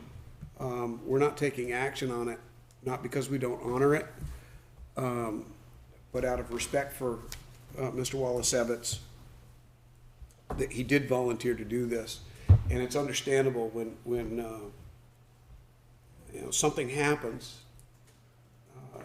that pushes you to this, or makes you feel that this is what you need to do. That's understandable. We get it. Well, no, it's not really understandable because. No, it's understandable, his action. Oh, yeah, but. Mr. Wallace-Evans' action. But if there's more, if you're aware of something more, than these 4 comments or whatever, then that's concerning about. Is that something we need to hear in I an don't know, executive session? maybe, or a security issue or something so, okay, Matt wants to get done, what about everybody else? Safety, we're just saying, you know, a safety issue for. Yeah, I don't know, It's not a safety issue. okay, Okay, good. All right, let's move on. yes, It's getting late. yes. Oh my God, guess so. Are you done with the town manager I am. report and period 11? Yeah. I apologize if I have a lisp. I'm getting some dental work done and I'm a little bit like in the middle of it. So if I have a lisp, I'm sorry again. So the general fund estimated $1,463,000 in revenues in FY23, and that included $1,049,000 in property tax revenue and $369,000 in other revenue throughout each department. At year end, projections demonstrate revenues to be at $1,419,000 or $44,000 less than we estimated when we developed the budget back in December of 2021. We decreased our delinquent taxes by several $100,000, and as a result, we collected less in interest and penalty. Town clerk land record revenue also decreased with projected $25,000 in land revenue, and we are projecting a $5,000 shortfall here, in addition to $23.90 in vault fees and $14.59 shortfall on computerization. Police fines appear to be down and may end the year at $3,700 less than anticipated. We made adjustments throughout the general fund in anticipation of year-end revenue shortfalls, and budgetary freezes were implemented in the beginning of 2023. At this time, we are projecting the general fund to end the year with $1,414,000 in expenses, or $48,000 less than we anticipated spending. So as of June 1st, or today, I'm projecting the general fund to end the year with a net revenue expense of $4,300. And this does include Norwich Solar invoices from April 2022 to June 30th, 2023. So I think we're going to be landing very close. Any questions? Is the accountant at work? Is she at work? Yes, she came back. Okay, so I know you said that she had to go out or something, but that's good, Yeah. okay. Yep, she's back. Good. So throughout the month, we're very close. We're keeping a very, very close eye on expenses to ensure that we land. So on your town manager report, I see you skipped over Norwich, and it's very good news. Yes. Okay, so I didn't mean to go backwards, but It's okay, yeah, go ahead. you've spoken with him about it? I mean, and also, Yes. it also, if I'm reading this, because you didn't get into it, it also, very good news for the water district, because they've decided to sign a separate agreement with them. Yep. They didn't have to. They'll be taking that up on the third Wednesday of this month at 6:30. So that means that the town's, allocation of the solar project drops to 10.22, and I think that might be kind of important in the future. I'm not sure. We basically got everything we asked for, with the exception of the elimination of the loss of credits. Okay. But when you actually, as it was explained to me, the way those work, Brandon, you want to explain it? It's too late. I don't want to digress because I heard some news today, and I don't want to. You don't want to talk Okay. about it. Neither do I. I don't want to. We'll save it for another time. Yeah, let's save it for another time because I don't think we're Okay. done yet after Okay. what I learned today. Okay. So, All right. Thank you. all right. Highway fund. I'm just going to skip down this until the net because I think that's the most important thing. Yes. Yeah. We estimate that we will end the year with a net revenue expense of $11,000 and a cumulative fund balance of $126,000 in the highway fund, and this figure also includes Norwich invoices. So why did we end the year so close to what we budgeted, considering we don't have one person in the position? So throughout the year, I just want to remind the board that we did use $50,000 for the Water Lane Culvert Project and the Stoughton Pond Paving Project. Those were the grant matches for both of those projects. So that's where $50,000 went. We also overspent on chloride this year by $22,000. So in a nutshell, that's where the position. But are you ending the year with a fund balance in the highway of 126? Correct. Well, that's significant. That's cumulative. What does that mean?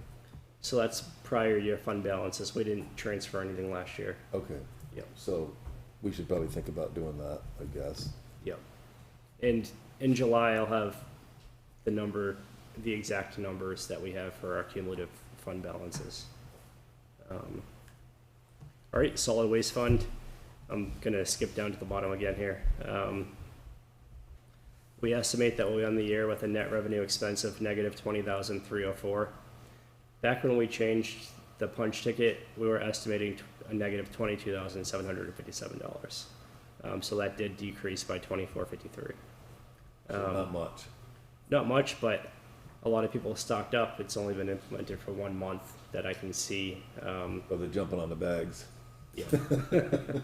So, I think a couple more months under our belt. However, we did want to take care of this over 18 months.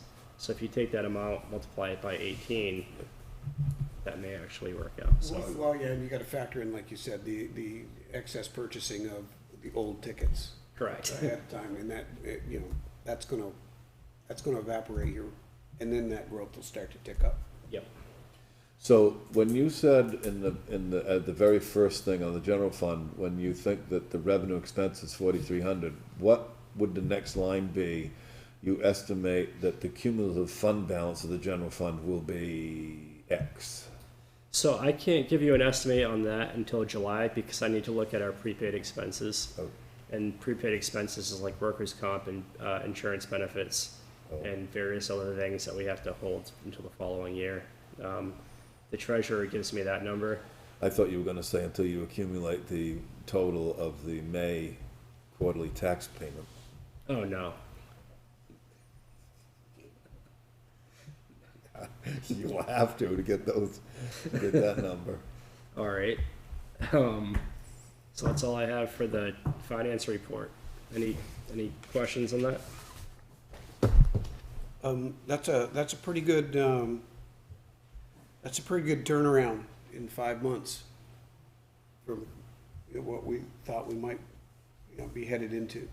Yes, I think the budgetary freezes that we implemented and the board support on those freezes really helped a lot, so I appreciate that. So do I. Thank you, Brandon, for doing that. Next, town reappraisal bid results. All right, so everyone's got a packet in front of them with the 3 responses that we received in the cover page. So I'm not looking for any action tonight, just to disclose and give the board some time to look over the proposals and become familiar with them. But, we released this on May 2nd. Bids were due on June 2nd. I opened the bids today and we received 3 responses, one of which decided not to provide a proposal, but wished to remain on our plan holders list for future projects. And then the other 2, Nemrick came in at $174,000. They can start in July of 2025 and finish in 2027. NEMC came in at $172,000. They can start in fall 2024 and end on June 4th, 2026. I checked the 2 companies that submitted proposals, and they are certified. They are approved appraisers as certified by the Vermont Department of Taxes, Property Valuation and Review Division. So we did receive 2 qualified proposals to do a townwide reappraisal.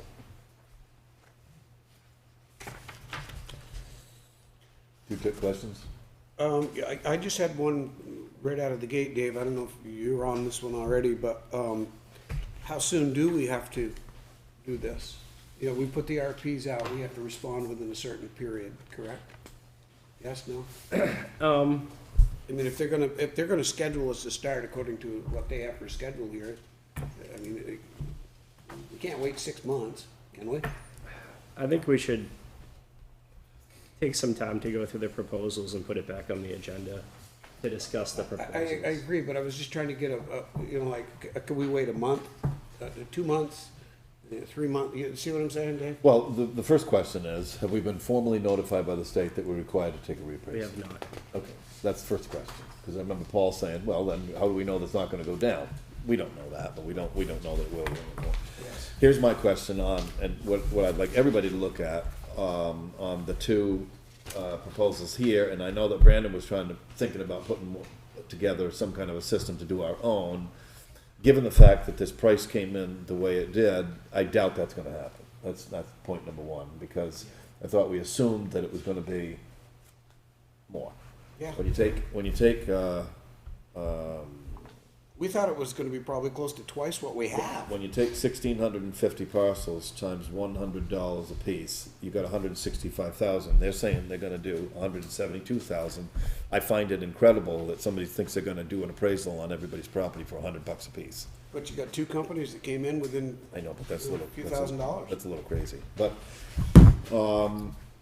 having said that, what's really important to look at on anybody that wants to reappraise Weathersfield is this. So when you look at the credentials of what other towns that they may have appraised in Vermont, I would love to see that information, because I agree. if a company appraised like a town in Vermont 3 or 4 years ago and it's already out, that tells me something. Or if a company appraised a town and it's above 100, then that tells me they don't know what they're doing. Because they have overestimated, for whatever criteria that they base their assessments on, that they have overassessed the house values of the town. But don't forget, you gotta go back to that spreadsheet that we had. If you remember, I think it was 2008 was our last one. But it's not until like 2011 or something that you actually see those numbers come in and But that's a CLA. No, I'm talking about the actual appraisals. So when you look at and this is where it all oh, okay. goes. Well, I thought that's what you're talking No, about. So if you go- evaluating how they're No, because I'm talking about the percentage of the values of the grand list. Okay. So when you go to the State Department of Taxation and you go on the education, homestead, and non-homestead rates, you'll find that they announced them something like on August of 23. They just did it. They do it every year. 22. And some towns are miraculously like 115. And say, how did that happen? They're 15% over 100%. That means that the assessor, whoever they were, the grand list, has assessed a house for 115,000, but it's really only selling for 100. Mm-hmm. It's 15% over. I thought the scale was 100. I thought they're supposed to do their job. If you have a 3-bedroom, 2-bath home on 3 acres, let's say, and it's at 200,000, it ought to be on the grand list for 200,000. It ought to sell for 200,000. Not assessed for 250 and sell for 200. That's what happened to Springfield. I can tell you, my brother lived there, and exactly what happened when you mentioned earlier about going up and down, that the grand list was higher, that they were finding out that their properties were not selling for what the grand list said. Everybody was angry because you weren't getting what it was, and the taxes had to be higher to support that level of services that they needed. So I would suggest that, well, how did these bids come with expiration dates? Let me take a peek. Did they say they're good for 30 days or 30 years? or- That's what my first question I was gonna was. say, I couldn't find it anywhere in here, though.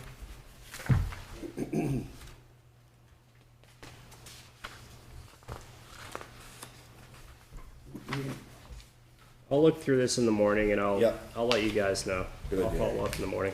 Yeah, it doesn't even have to be tomorrow morning, Brendan, but, Yep.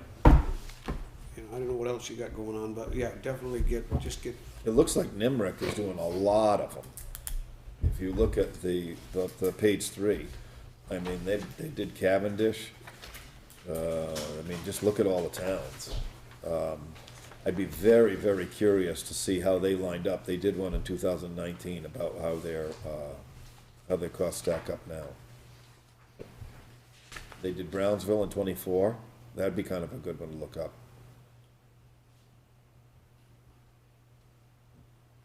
You never did find out from any other town managers about what they had per parcel, what their costs were?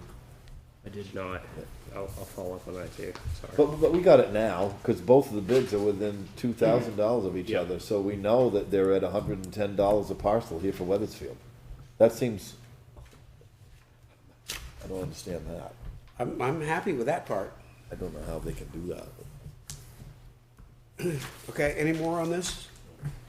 Right now? No? Vote to approve fireworks permits. Take these up one at a time, they're separate. Real quick, I would like to remove Michael Dawson from this. And the reason for that? An incomplete application. Has he been notified? Yes, I have notified him and we've reached out. It'll be on the next agenda, I assume. Okay, We do have another meeting before the fireworks would take place. yep. Okay, so for Mark Gerard, Complete application. okay. And that one's right there. So I see that, okay, I'll make the motion that we approve Mark Gerard on July 3rd from 9 to 10 PM I'll for second. fireworks permit. Motion's been made and seconded to approve the fireworks display for Mark Gerard, 167 Thrasher Road, Windsor, Vermont, on 7/3/23 from 9 PM to 10 PM. Any discussion? Yes. Go. Are you aware, I mean, we've had some issues before, but I'm glad that both chiefs and police chiefs signed off on this. We've had some issues, I think, with car damage or something, which they fixed, I guess, or whatever. So what happens if there's in the past, if there's a no burn order or anything? Does this get displaced by that? It does. Okay, good. So we're all set then. So this approval is pending Yes. it the is. fire status of the state or, No burn permit? yeah, or something, right? Okay, Yes. okay, If there's a no burn, you can't shoot the fireworks. right. Okay. Well, they usually pick another date. Yep. They're pretty, well, they have to be. Insurance documents are here.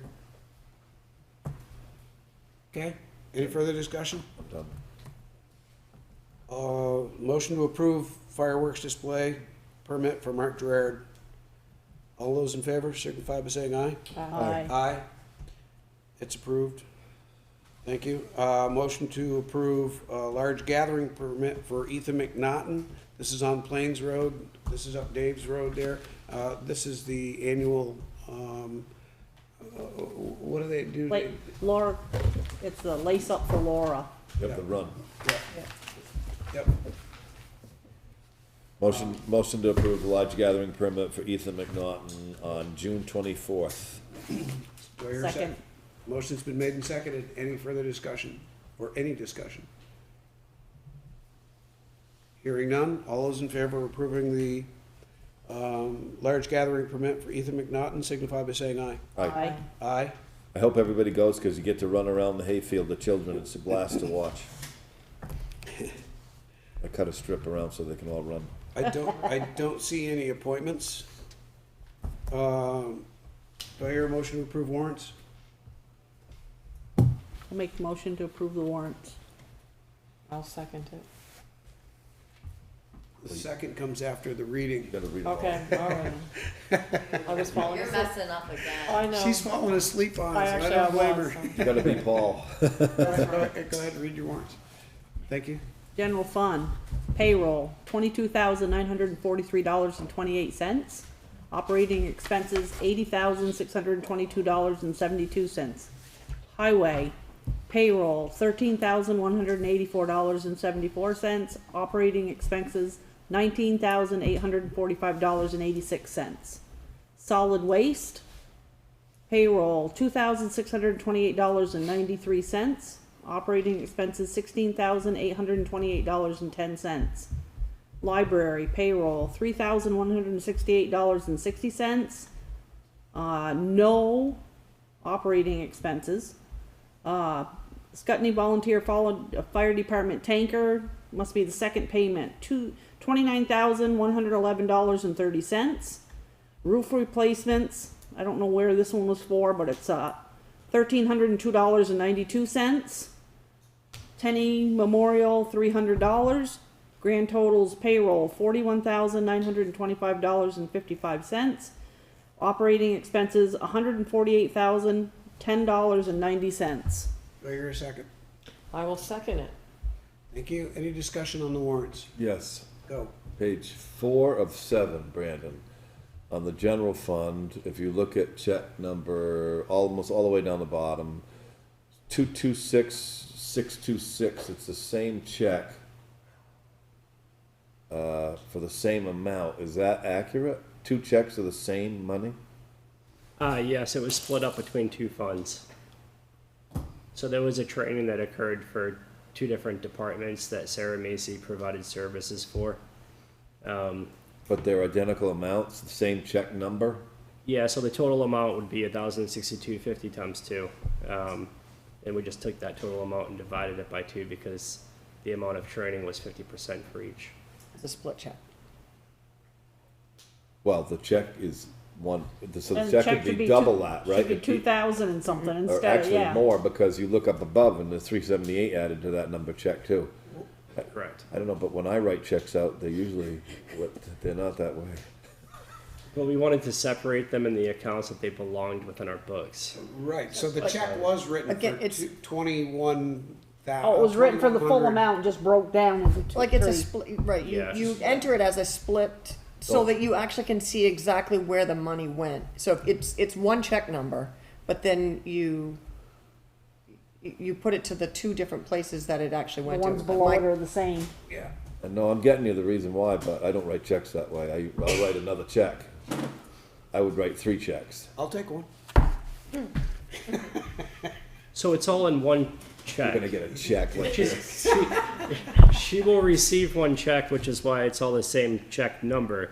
But what this is showing you that on the accounts that it's going into. Correct. So one of them is going into general fund tuition and dues, one of them's going into finance tuition and training, and the other one's going into finance expense reimbursement. And can you answer a question on, can I ask a question even if I read the stuff? Of course. Okay, on page 1 of employees, I guess it would be the town road crew. Okay. On So it's June 1st, there's 2 checks written for Donald Huntley. yes. Why were there 2 checks written on the same day? So Mr. Huntley came forward and requested to buy out 1 week of his vacation. Okay, It went to the highway superintendent. The highway superintendent recommended the expenditure, and then I approved it okay. based on the reasoning. That's